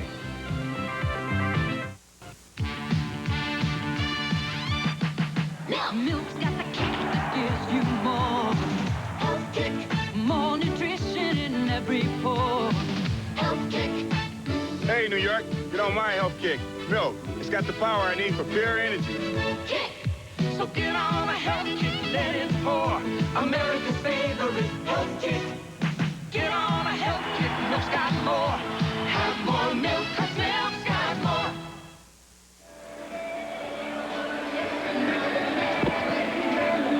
Well, we want to remind you that Channel 9 will be bringing out the big gun, Magnum, starring Tom Selleck as Hawaii's #1 export, starting September 15th, weeknights at 6 only, right here on Channel 9. I have to take umbrage with that remark, Hawaii's #1 export. Sid Fernandez is Hawaii's #1 export. Not only that, Tom Selleck is not a native of Hawaii. Well, I guess we're talking about Hollywood here, pal. We have to have a little poetic license, I guess. Well, Sid just coming off striking out the side in the 5th inning, starting here in the 6th. And Sid now with 11 strikeouts. That ties his all-time career high. Struck out 11 Cubs on July 30th. And here in the 6th inning, he starts with the top of the batting order.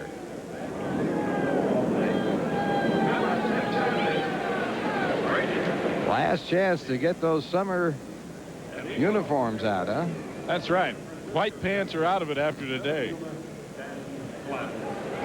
Gladden has struck out twice, one time swinging, one time looking. Sid got him with a big curveball his last time up. And he'll be pitching to Gladden, Thompson, and Clark. And the fastball for ball 1. Gladden came into this game hitting .353 against the Mets this year with 12 hits in 34 at-bats. And the fastball fouled away. Why buy a sports car when you can pilot a legend? See the awesome 300ZX at your Nissan dealer.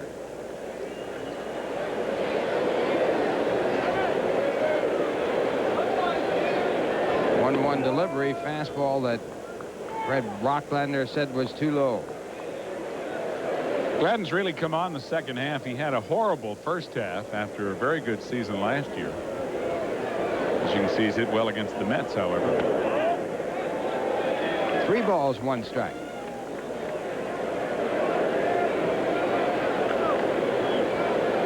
Gladden, aggressive ball player. And his hobbies are competitive water skiing and motorcycling. That's racing. I don't think I'd want to see him on a motorcycle if I were the owner of the San Francisco Giants. But he motors to first base on the walk. 3rd walk given up by Sid Fernandez. A leadoff walk here in the 6th. And it brings up Robby Thompson. Thompson with a single in 2 at-bats. An infield single that was fielded back a second by Backman.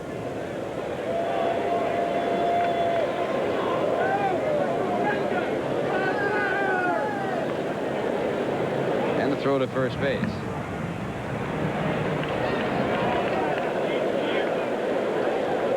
Keep in mind that the Giants like to run. And Gladden has 21 stolen bases. Club leader. That leads right. That leads the Giants. And the fastball for a ball. Sid had him leaning back toward first that time, even though he delivered to the plate.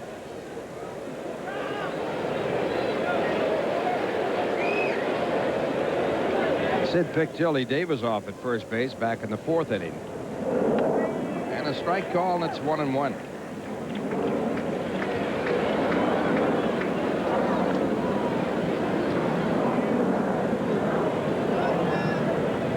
Rob Thompson with his base hit back in the 3rd now has hit in 9 of his last 10 games.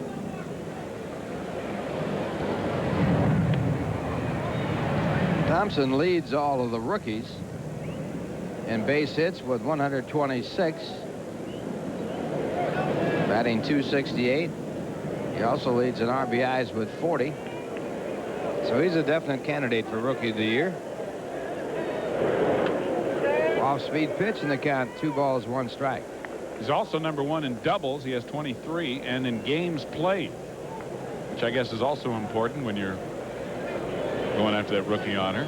Sid has struck out everybody except Thompson and Davis. At least once, and a lot of guys twice.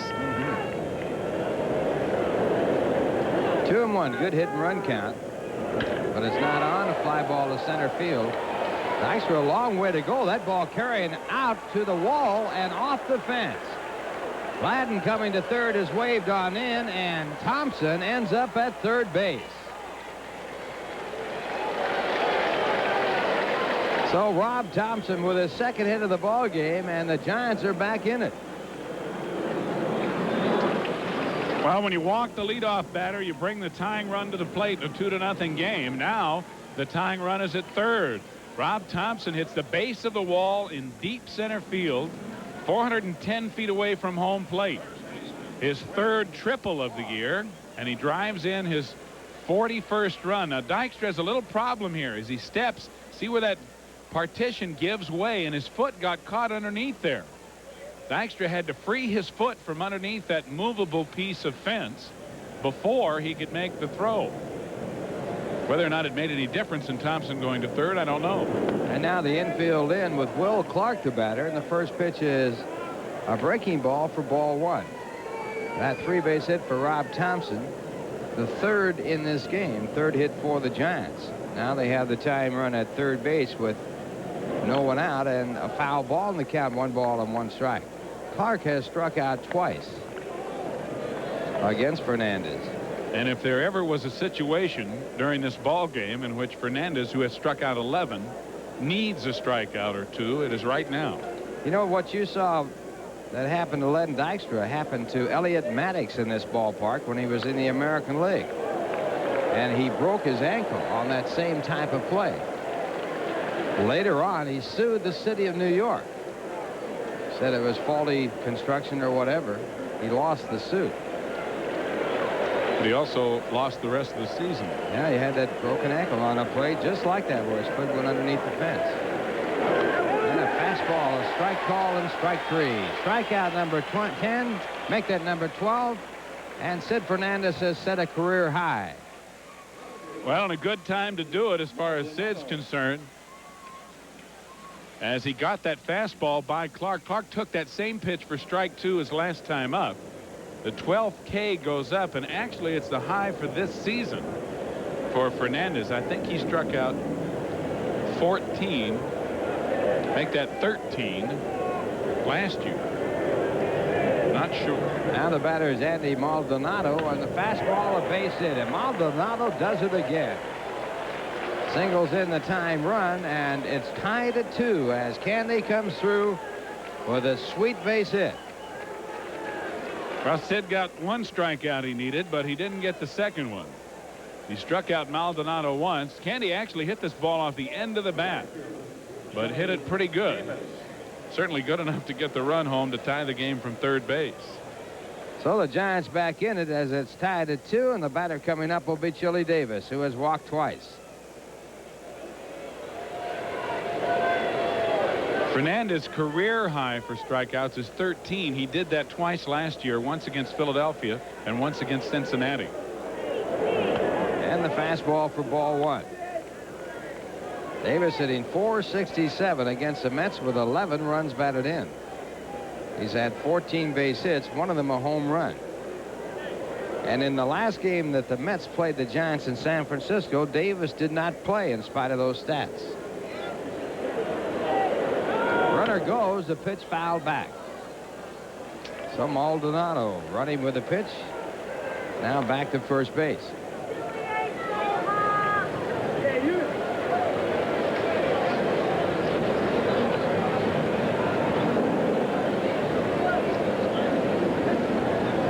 Youngblood, of course, with the Giants, played for the New York Mets at one time. The only player in the history of baseball to get base hits in 2 different cities for 2 different teams on the same day. 1 ball, 1 strike. And again, the runner going. Again, the ball fouled away. Youngblood singled for the Mets, was traded to Montreal and went to Philadelphia and played against the Phillies and had a base hit in the ball game that night. So he's in the trivia record book forever. Yeah, that one may last a while, too. That's a real rarity. She doesn't look real enthusiastic. The totals of the ball game, the Giants 2 and the Mets 2 at this point. Top of the 6th inning. And Fernandez, who has had 1 shutout this year, loses his chance at 2. Sid has had just 2 complete games. This is his 26th start.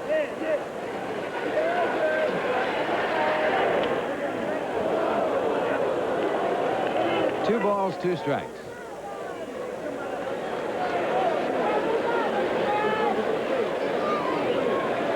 Giants are 16-25 against left-handed pitching this season.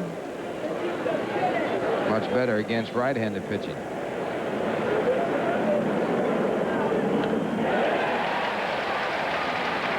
So Davis back to the bench as Sid picks up another strikeout. His 13th.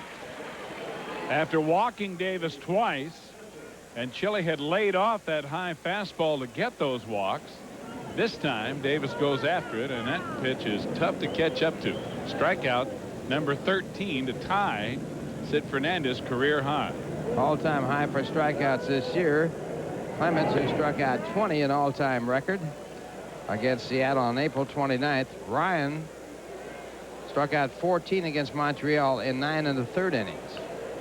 I believe that's Bob Brenly doing his Sheik of Araby imitation. And Sid now has tied the Doctor with 13 strikeouts. Gooden had 13 strikeouts against Pittsburgh on June 13th. Mike Scott had 13 strikeouts against Philadelphia July 24th. So Sid in that high atmosphere of 13 strikeouts and a chance to get up there even higher. Randy Kutcher, the batter, has struck out once in 2 at-bats. Maldonado, the runner at first base, draws some attention.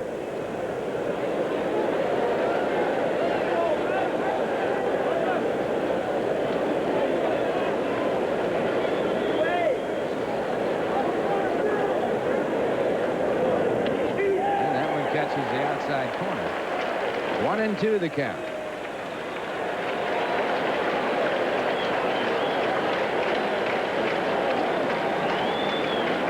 Will be playing the Boston Red Sox Thursday, a night game starting at 7. That'll be on WOR-TV.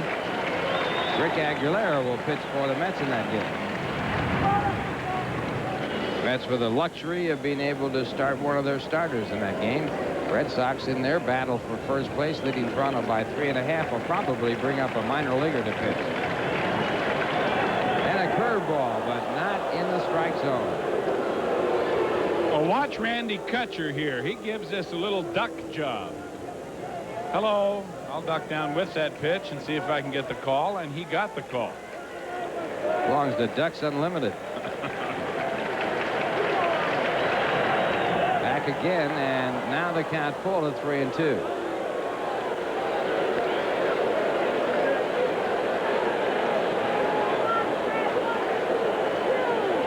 Checking out the Raider gun, Sid Fernandez has lost about 3 miles off his fastball from the 5th inning to the 6th. He was at 89, now he's down to 85.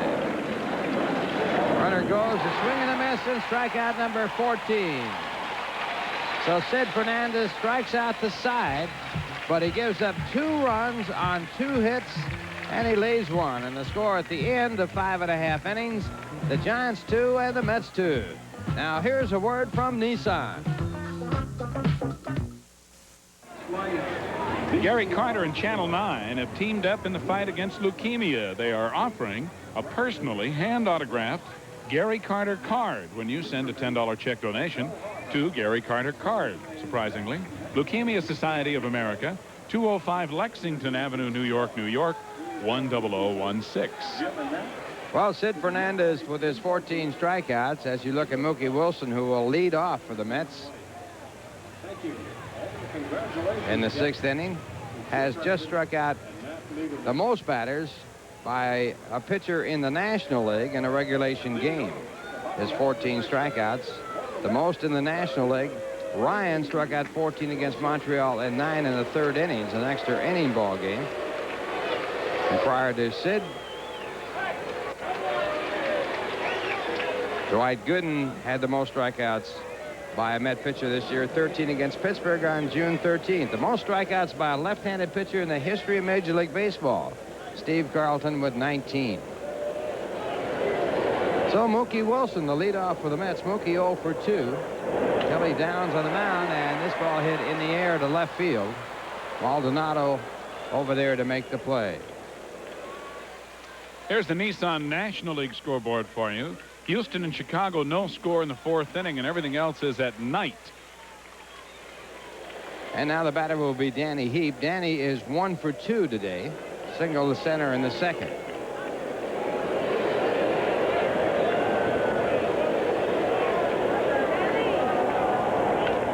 And he hits the first pitch. The ball fielded by Thompson, so 2 pitches and 2 men out. Kelly Downs working the economy route. And that'll bring up Howard Johnson, who is 0 for 1, was walked intentionally in the 4th. The strategy backfired as Rafael Santana singled in the Mets' 2nd run, but San Francisco tying the ball game in the 6th inning with 2 runs off Sid Fernandez. Mets have 2 runs on 6 hits. The Giants have 2 runs on 4.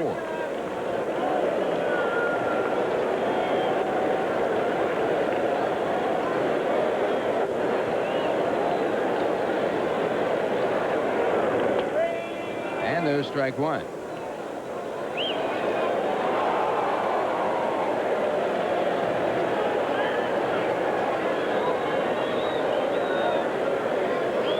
Ray Knight being rested today. Ray having quite a year in his own right, hitting .295 with 9 home runs, 62 RBIs. And then you have Howard Johnson, who spells him at 3rd occasionally. Johnson with 8 home runs. So between the 2 of them, they have 17 home runs at 3rd base.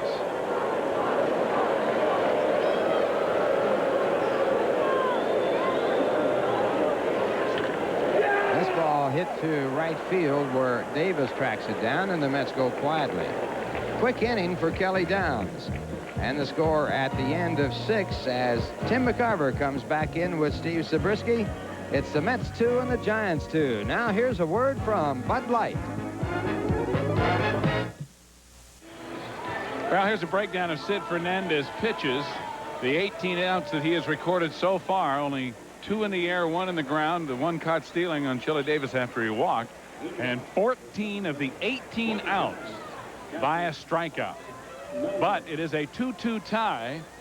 Sid having given up 2 runs in the 6th as we go to the 7th against the Giants, and back into work the final 3 with me once again, Tim McCarver. All right, Steve, thanks a lot. Boy, high drama here on Labor Day. Sid Fernandez has done anything but labor, even though he has given up the 2 runs. 1-0 to Bob Melvin. He's 1 for 2. He is singled and struck out.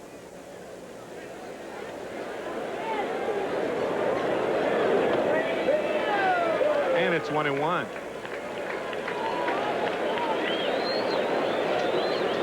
You know, an interesting scene is developing. Say Fernandez strikes out 2 or possibly 3 in this inning. You're the manager. Do you let him hit in the bottom of the 7th? 2-1. Well, if Davey Johnson's past record is any indication, Davey usually does not take things like that into consideration, but does the fact that he has a 19-game lead over Philadelphia change that? Yeah, that's right. I mean, the magic number is 14. Barring a major miracle, minor miracles have passed. Barring a major miracle, the Mets will win their division. But he walks Bob Melvin. Melvin on there is the 4th walk issued by Fernandez on the afternoon. And the batter will be Jose Uribe. And it's another leadoff walk. And Davey Johnson's looking at the lineup card right now and talking to Mel Stottlemyre. It was a leadoff walk last inning that started things off as Dan Gladden walked and scored, and Thompson, after tripling, scored to tie the game. And it was a leadoff walk that led to the first run in this ball game, further accentuating how dangerous those leadoff walks can be. Melvin at first, nobody out, 2-2 ball game. Uribe up there probably to bunt, but we'll see. Well, Gordy McKenzie isn't sure, so he's going to have to come over to Roger Craig. Maybe Roger Craig isn't sure. Bob Melvin, the catcher on at first base, is a slow runner. That's what they're going to do. They're going to put a pinch runner in for Melvin. Bob Brenly obviously available for catching duties as Melvin the starter in this game.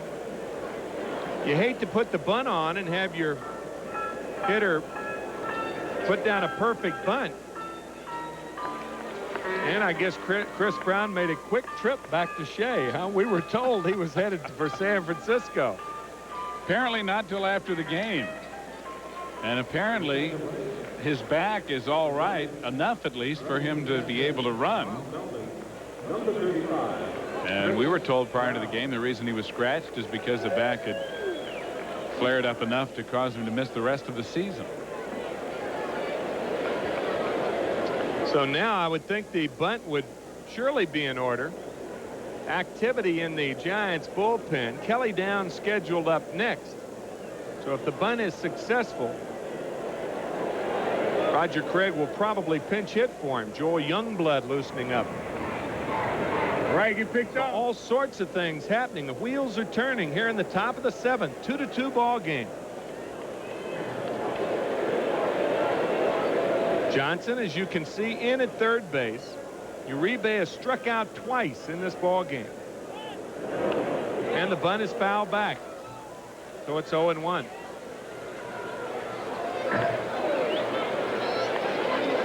I guess Davey Johnson considering also the fact that Fernandez has thrown a lot of pitches too.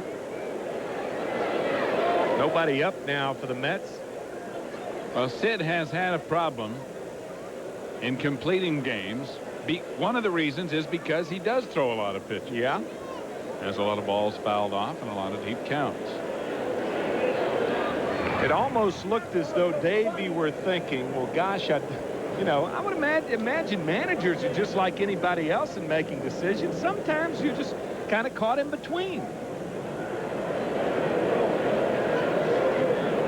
Johnson rarely caught in between, however. Uribe swinging on the hit and run. Brown went for the decoy. The throw back to first, not in time. A good job of decoying by Backman and Santana. Almost got Brown. One away. Brown running on the pitch as they change from the bunt to the hit and run. Now watch the middle fielders here. Look at Santana go down as if he's going to field a ground ball. Well, Chris Brown, he can't see where the ball's hit at first. Then he looks and sees when the ball doesn't get to Santana. But it was enough to keep him running almost long enough for Dykstra to pick up the double play. And if he'd been able to go all the way, or if he had gone all the way to the bag at second, he probably would have been out at first. Well, that was a great shot of the decoy play right there. On the Nissan American League scoreboard, Cleveland and Toronto tied 4-4 in the 7th. And the Brewers of Milwaukee trailing the Minnesota Twins 1-0 in the 4th inning. And everything else in the American League will be a night game on this Labor Day evening. I'll tell you, if Bill Webb could run that replay one more time, boy, that was a great explanation, Steve, and a great shot of that decoy by Rafael Santana. Bob Brenly's going to be the pinch hitter, and here it is again. Just watch Santana. Don't watch the ball or the hitter. Just watch Santana. The ball's hit. Now watch Rafael. He goes down just like he's going to field a ground ball. Well, Chris Brown looks at that, and then a few steps later, when the ball doesn't get to Santana, Brown realizes, whoops, the ball's hit to the outfield. I got to get back. And Dykstra almost doubled him off at first base. Bob Brenly, the batter. Brenly batting .246 on the year with 9 home runs. 1 out, Brown at first. 2-2 ball game. Top of the 7th, Sid Fernandez has struck out 14 through 6 1/3. The Giants pinch hitters have been outstanding this year. #1 in the National League in RBIs with 44 pinch hit RBIs and a .260 average. Brenly, however, is 0 for 7 off the bench. Hit to left field. Wilson had a good jump, and he comes in to make the catch. Mookie Wilson, a lot of good outfielders. Well, when you look up, they're already in motion. And Wilson really had a good jump on that ball. Otherwise, it could have been trouble. 2 out. Scott Garrelts, the right-hander, and Marc Davis, the left-hander. So the leadoff batter, Danny Gladden, will be the hitter. He has struck out twice and walked and scored the first run of the game for the Giants back in the 6th. Giants tied it with 2 in the 6th. It's a 2-2 ball game.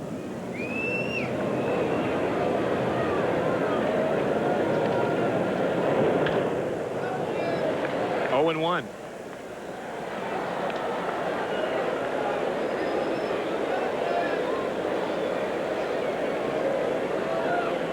One of Dan Gladden's hobbies is something that really endears you to management. Long-term contracts. He's a motocross racer and avid fan of motocross racing. Can you imagine going in and trying to sign somebody to a long-term contract and hear that that's one of his hobbies? Yeah, in the off-season, I'm going to be bouncing this motorcycle at high speed over dirt embankments. Of course, I'll be falling off a lot. And there's always a chance of injury, but I'd still like a 5-year contract, please.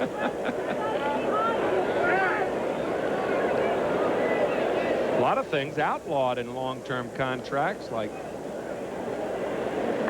commercial piloting of a plane, private plane. Not commercial, but a private license. Of course, the tragic death of Thurman Munson really highlighted that as a problem. Another throw to first. Brown is back. It's 1-1 to Gladden. Skiing, obviously. Jim Lonborg in the after the '67 series. Darryl Strawberry given a rest today, and Gladden lifts one to right. Heap is over in foul territory, and he makes the catch. So Fernandez didn't strike out any in the 7th. He struck out 14 through 7. It's a 2-2 ball game, and Steve and I will be back after this word from Ford. You've always dreamed of being in the big leagues. Live that fantasy next February. Play with and against former Mets at Dream Week in St. Petersburg, Florida. This was the most fantastic week I've ever spent anywhere. I wish I could stay here forever. It was a dream come true. For information, call 718-507-METS. Well, Dream Week's always a lot of fun. I can attest to that since I go there. And what also is going to be a lot of fun is this month of September. Plenty of good seats still available for the games remaining Tuesday and Wednesday night at 7:30 against the same San Francisco Giants. Following the Giants, the San Diego Padres come in here September 5th, Friday night at 7:30. Saturday's game starts at 2:20. September 6th, that's Snapper Adult Umbrella Day. And Sunday, 1:35, September 7th. And after the Padres, the Mets will conclude the homestand against the Montreal Expos Monday, Tuesday, and Wednesday night, the 8th, 9th, and 10th, all at 7:35. And all 3 games are pennant fever pennant nights. All right. Due to the heavy demand for Snapper Umbrella Day tickets, that September 6th game, those tickets are available only at Shea Stadium's Advance ticket window. So come on out for a September to remember. It's been a year to remember as Bob Brindley remains in the ball game, and he'll do the catching, and Marc Davis is the new pitcher. Marc Davis 4-4 with a 2.69 ERA and 3 saves. His 56th appearance of the year. He has made a couple of game starts. He's worked 70 in the 3rd innings, walked 30, struck out 73, given up 50 base hits, 4 home runs among them, and a total of 21 earned runs. The bottom half of the 7th inning. For the Mets, shortstop Rafael Santana will lead it off against Marc Davis. Marc Davis, as was the case with Kelly Downs, who started this game, came over from the Philadelphia Phillies, along with Mike Krukow, who starts in tomorrow night's ball game. Ed Hearn is out in the on-deck circle. And there's a strike. Davis with a fastball and a good curveball. That's his bread and butter. Lifted left side, left center, as a matter of fact. Gladden in, and he makes the catch. Well, a remarkable performance by Sid Fernandez may end up as a wash.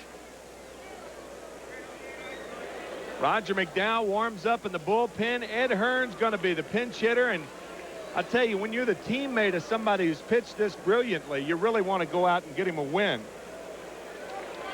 Well, Sid certainly pitched well enough to deserve a victory. McDowell warming. And the Mets would have to score here in the bottom half of the 7th and then hold on in order for Fernandez to get the victory. Otherwise, it's going to be a no decision for Sid. And the curveball to Ed Hearn is outside.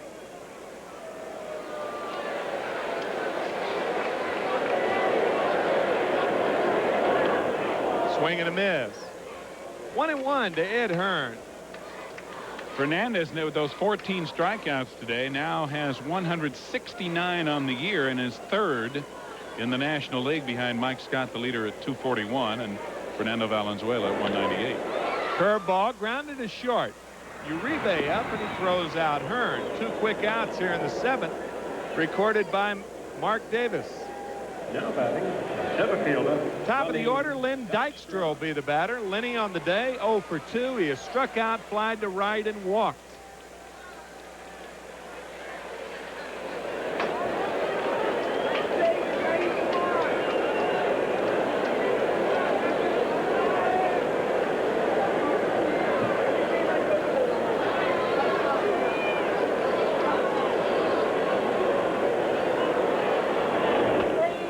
Curveball for a strike. Now, what might that have been? Well, Dykstra, look how his hands and head are really over the corner of the plate. I'll tell you what, he's amazing. You never know what he's going to do.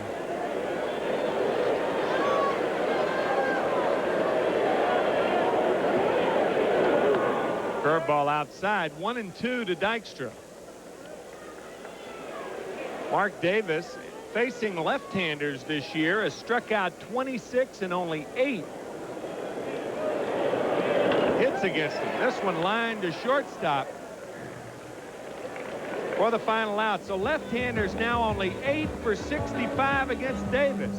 He has their number, the number on the boards, 2-2 after 7. We go to the 8th after this word from Busch Beer. Premiering September 8th at 7:30, the glitz, the glamour, and all the excitement of the hottest Hollywood news with Mary Hart and John Tesh. On Entertainment Tonight, something entertaining is moving up to Channel 9.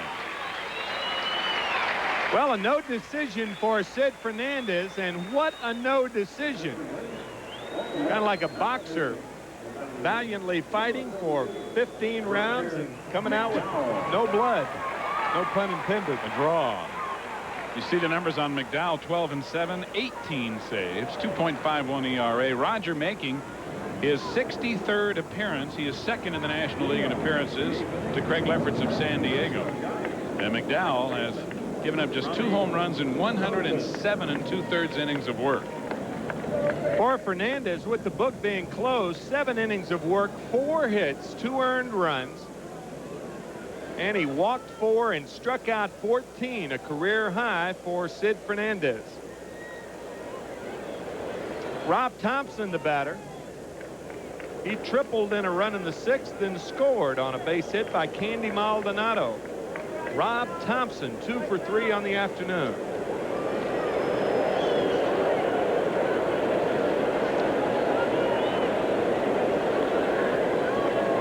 Two ball game, top of the 8th inning. Glad you joined us today on this beautiful Labor Day afternoon. As always, Kiner's Corner immediately following the ball game. Sid threw 114 pitches, 20 more strikes than balls, to pick up his career high 14 strikeouts. 114 in 7 innings is a lot. Fastball for a strike to Rob Thompson. Roger McDowell in relief of Fernandez. McDowell's last appearance against the Dodgers on Saturday night. Ground ball up the middle, base hit for Thompson, his 3rd of the ball game. Thompson extending his lead among all National League rookies with the most hits of any other first-year player in the National League. And he does what Roger McDowell wants him to do, and that's hits the ball on the ground, but he found a hole. Tell you, Rob Thompson, an interesting story. He was signed by the son of Don Zimmer, the third base coach of the New York Yankees. And when he made it to the major leagues, Don Zimmer Jr. got a $7,500 bonus for signing him. He was a very, very high pick. And he has really done well. Nobody wanted to sign him. Nobody thought he had enough talent to make it to the big leagues. And all he's doing is about as well as anybody could expect any rookie to do. Could be the rookie of the year. McDowell broke wrong, and now Hernandez has to make the play, and he does. McDowell broke toward 3rd. Then by the time he recovered, it was too late, and Hernandez had to make the play, and he made it. Sacrifice successful. Watch McDowell here. Slides off the other way, and he has to take the circle route here. Hernandez was not charging. So Keith had to come in and make a very quick play, and alertly Wally Backman was over there in time. Because either McDowell or Hernandez getting to that ball would have made no difference if Backman had not hustled over to cover. I just had to laugh about something. I said he was a high round draft select. He was a #1 selection in June 1983. That's about as high as you can get. You always were the master of the understatement. Yeah, I'd say that was a high selection. I thought he was about 6, to tell you the truth. He was signed by Tom Zimmer, the son of Don Zimmer, who's the third base coach for the Yankees now. I played with Tom, as a matter of fact, in the minor leagues. He was a minor leaguer, and I was in the big leagues in the Cardinal chain. Candy Maldonado, 1 for 3 with an RBI. 2-0. Thompson at second and 1 out, 2-2 game, top of the 8th inning. Maldonado with that RBI in the 6th inning has now driven in 22 runs in the last 22 games. He's only hitting about .350 with runners in scoring position.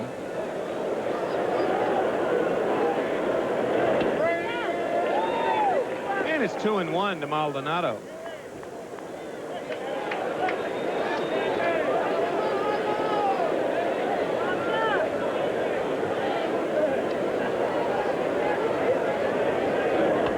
Oops, didn't want to, but he went too far. 2-2.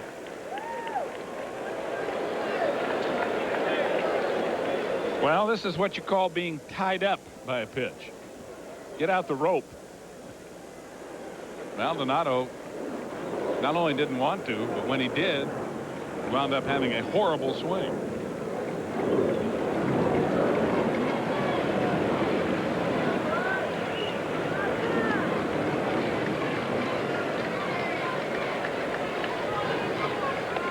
Slider misses, 3-2.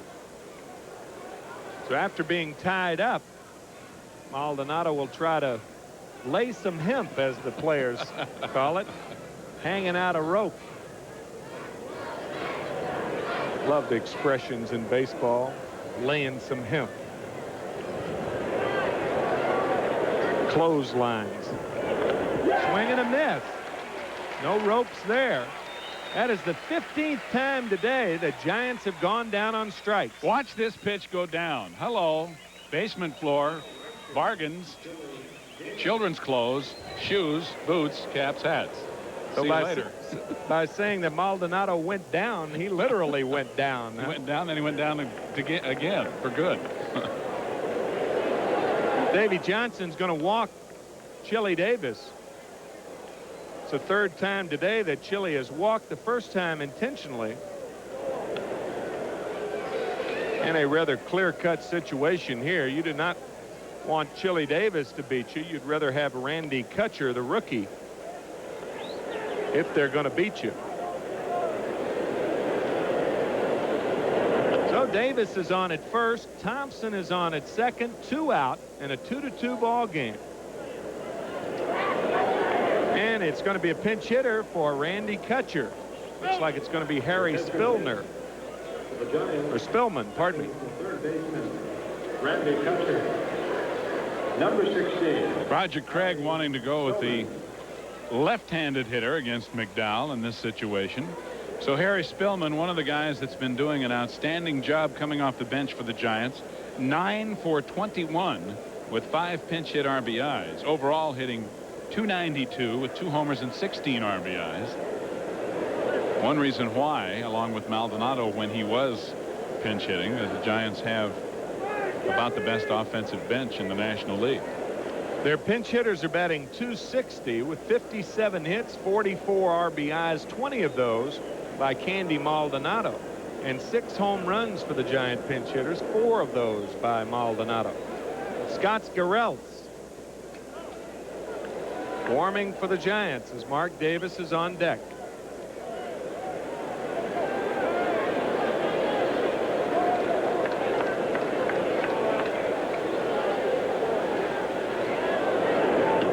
Slider for a strike. 0-1 to Harry Spillman. Started the season with the Detroit Tigers. Harry with the Houston Astros the last couple of years. Signed initially with the Reds. 1-1 to Harry.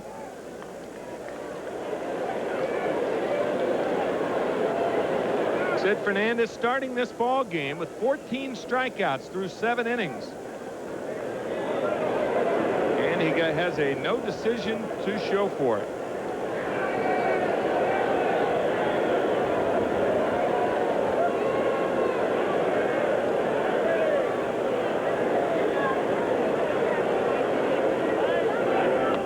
Another slider. He didn't want to, but he went too far. So it's 1-2 to Harry Spillman. Well, Roger McDowell, not known for his slider, known more for his sinker. And he's gotten Spillman, both strikes on Spillman with the slider in this event. Spillman, with men in scoring position this year, is 10 for 23. Giants have Rob Thompson in scoring position now, and he taps it right side. Backman to Hernandez. So McDowell pitches his way out of it. No runs a hit and 2 left here in the 8th. And after 7.5 innings of play, 2-2. We'll be back after this word from Diet Right Cola.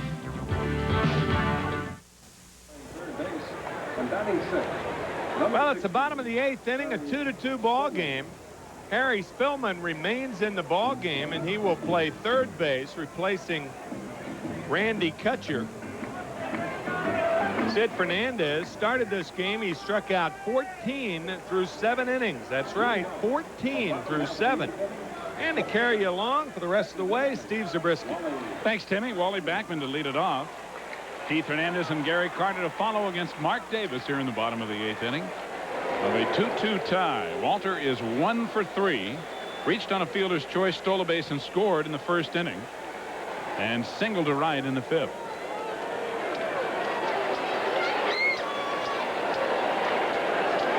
Davis retired the side in order in the 7th.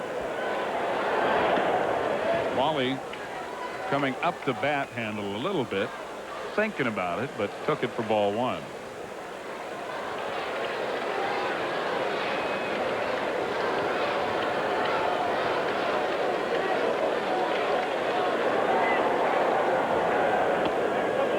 Fastball high, ball 2.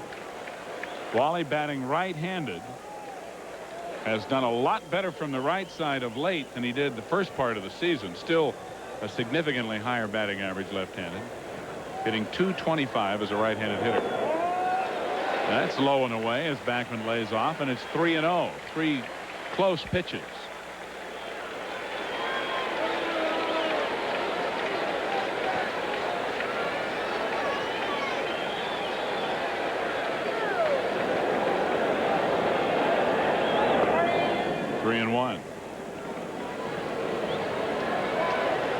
John Mitchell, just acquired from Tidewater, loosening up.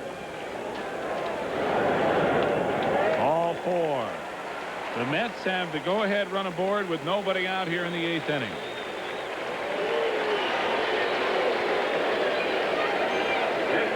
First baseman, Keith Hernandez. Now Keith Hernandez, who struck out 3 times against Kelly Downs, will face a tough left-hander in Marc Davis. Tell you, one of the biggest hits in the 1985 campaign was a 2-run pinch hit home run by Keith Hernandez off Marc Davis in Candlestick, San Francisco. And he was looking for the breaking ball all the way, he said.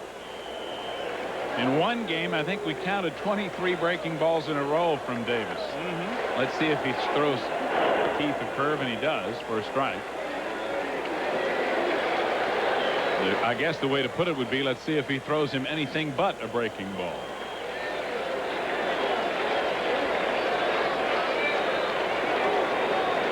Fernandez coming off a red-hot August, starting out the first day of September with 3 Ks. Grounded into the hole. Thompson with a good play gets Hernandez at first. Backman going to second with 1 out. It really was a fine play because he had to come so far for the ball. Backman has to hold up. And Thompson, really not anticipating a bunt, was cheating towards second base. You see, he has to come a long way, gloves it, and from one knee throws out Hernandez. Good play by Rob Thompson. Thompson's made only 1 error in the last 40 games, and he's made only 1 throwing error all season, as Carter will be walked intentionally with first base open. Crowd, of course, voicing their displeasure at this decision, but the Giants making the proper move.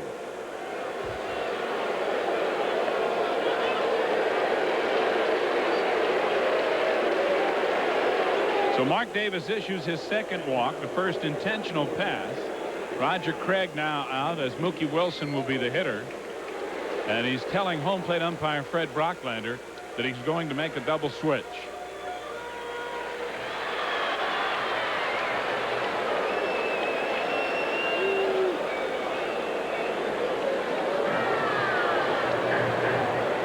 Marc Davis does not want to come out of the ball game, but most pitchers don't. So it looks like Scott Garrelts is going to come in. The score is still 2-2 with 1 out here in the bottom of the 8th, but the Mets have runners at first and second. And while the change is made, we'll take time out for this timeout.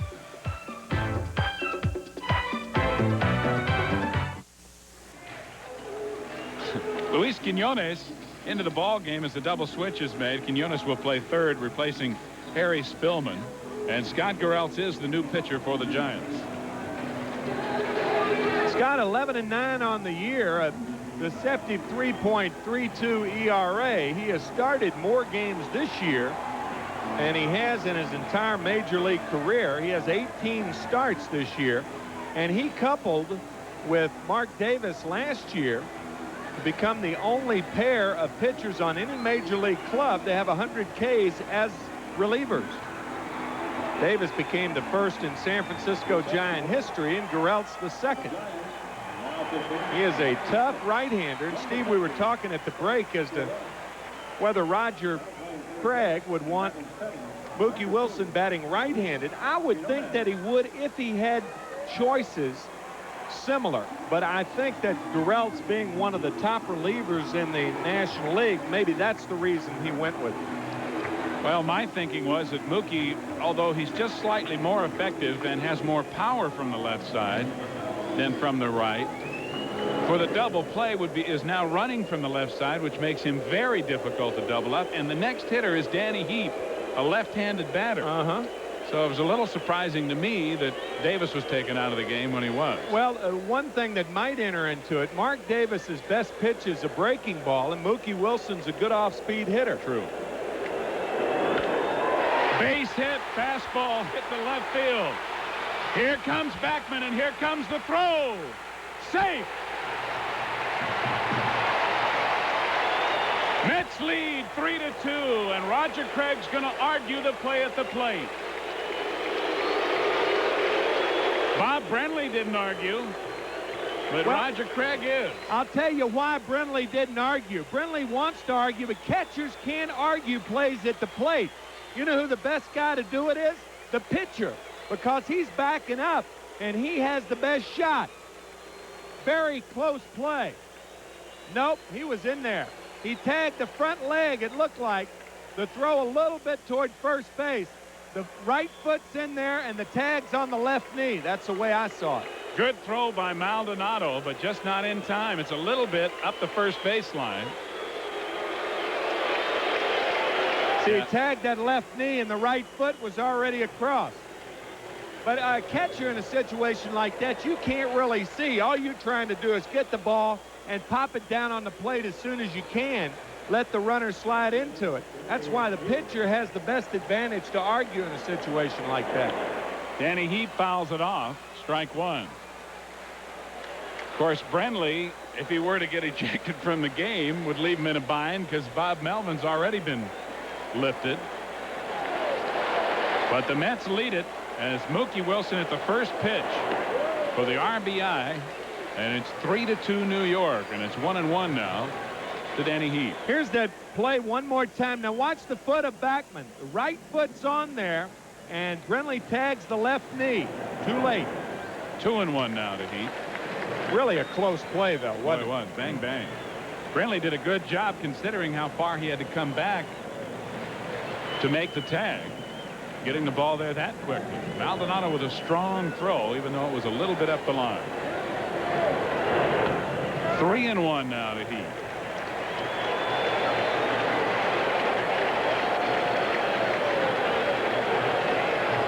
Mookie Wilson with another big base hit. Norm Cherry, the pitching coach for the Giants, on the phone to the bullpen. Mookie at first. And Gary Carter is at second. Still only one out here in the 8th inning, and a 3-2 New York lead.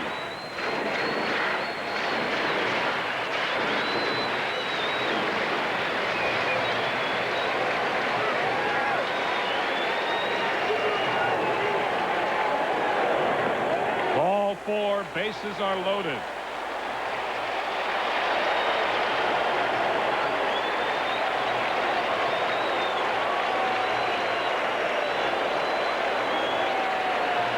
Well, you talked about Mark Davis being visibly upset at being removed by Roger Craig, and you can understand it because now Mark Davis has seen the Mets take the lead without him having anything to do with it. And that's why pitchers get upset. They don't like, if they're going to lose it, they want to do it on their own and not have somebody else. Obviously, it's nothing personal, but Frank Williams now warming for the Giants. Howard Johnson rips a base hit to right. Gary Carter scores. Here comes Mookie. He will score. And the Mets now lead by 3. Howard Johnson picking up his 30th and 31st RBIs of the year. And I think that's another reason they should have left the left-hander in there, because Johnson's much better from the left side than the right side. Well, you certainly have a point, my friend. Garrelts has given up 2 hits, both on first pitch fastballs. Carter scores. Wilson scores easily. Now it's a 3-run lead. 2 of the 3 runs are charged to Davis. The 3rd run to Scott Garrelts, who has given up 2 hits, a walk,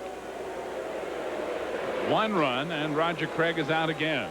I think sometimes managers may have put too much emphasis on the first hitter. And the first hitter is Mookie Wilson, of course. And I guess that Mark Davis throwing all the breaking balls, that would be the reason that they would go to Garrelts. But things have backfired on Roger Craig and the Giants. Sometimes you do, sometimes you don't. Frank Williams will come into the game, and we'll take a timeout with the Mets now leading 5-2 in the bottom of the 8th. For this message from Jordache Jeans.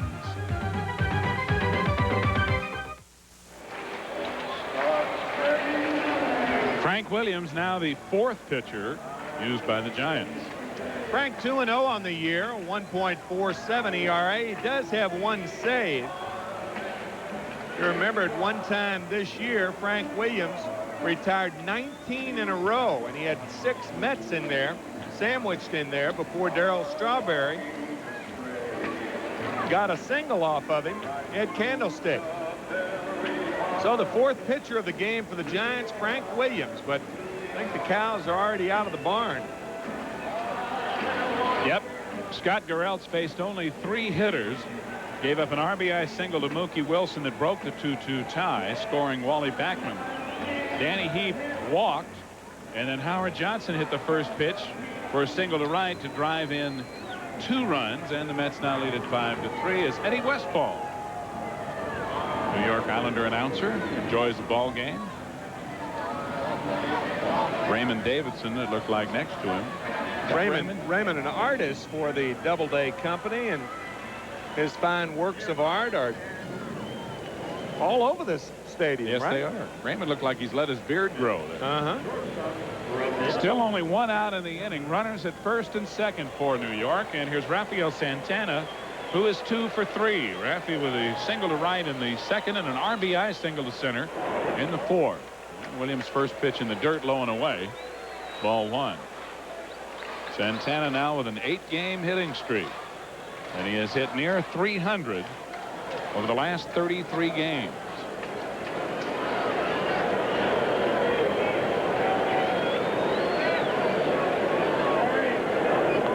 Chased the bad slider, or a good slider from Williams' point of view, 1-1. Doug Sisk now throwing for New York. Roger McDowell is on deck.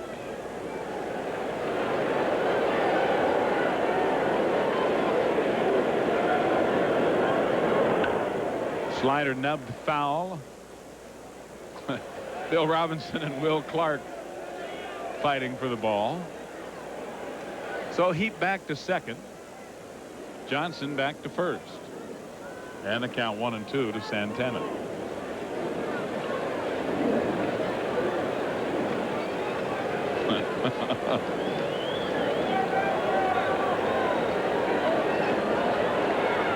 Actually, Rogers 12-7, but he could be 13-7 after today.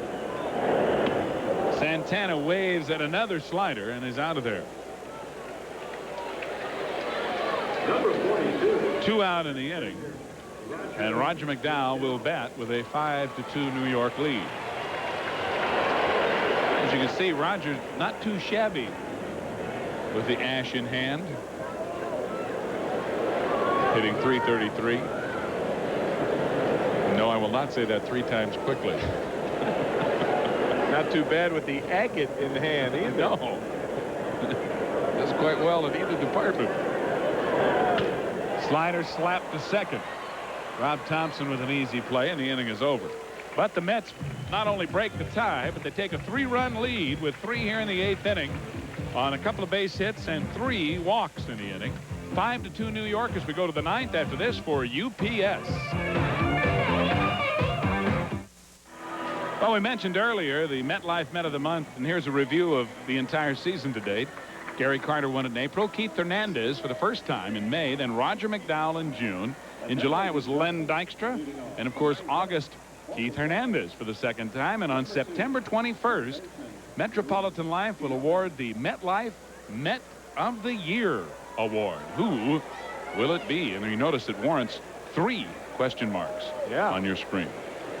Luis Quinones will bat for the first time as we go to the 9th inning. Quinones inserted into the number 7 spot in the batting order when the double switch was made by Giant manager Roger Craig. And Quinones takes a sinker for strike 1.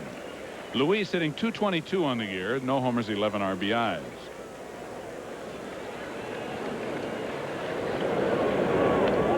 One and one.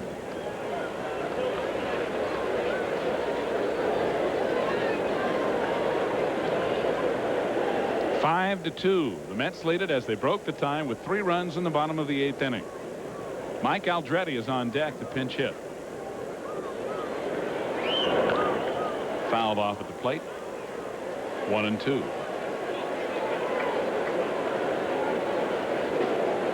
Luis's tilde is a little messed up, and it looks like just a straight line. It's a makeshift tilde. Yeah.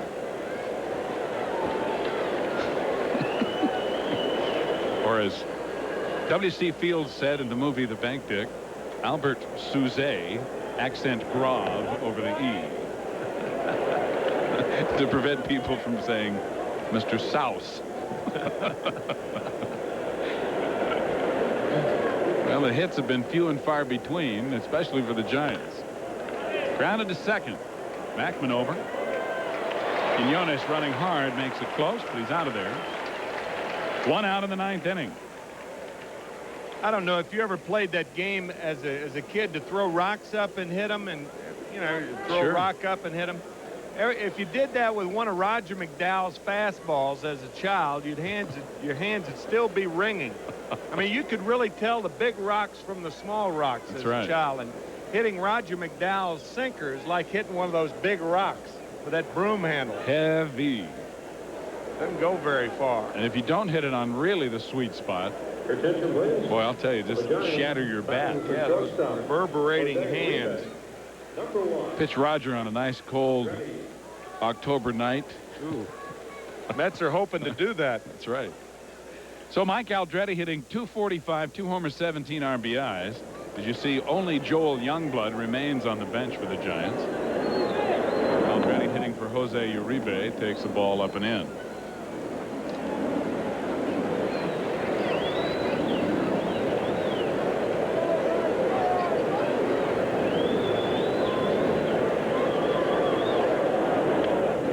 And ball 2 is high.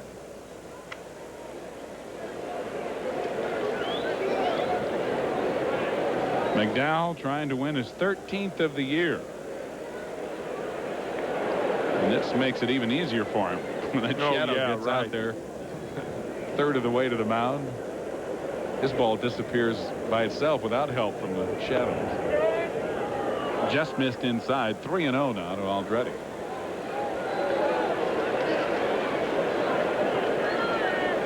Aldretti is a pinch hitter, 3 for 12.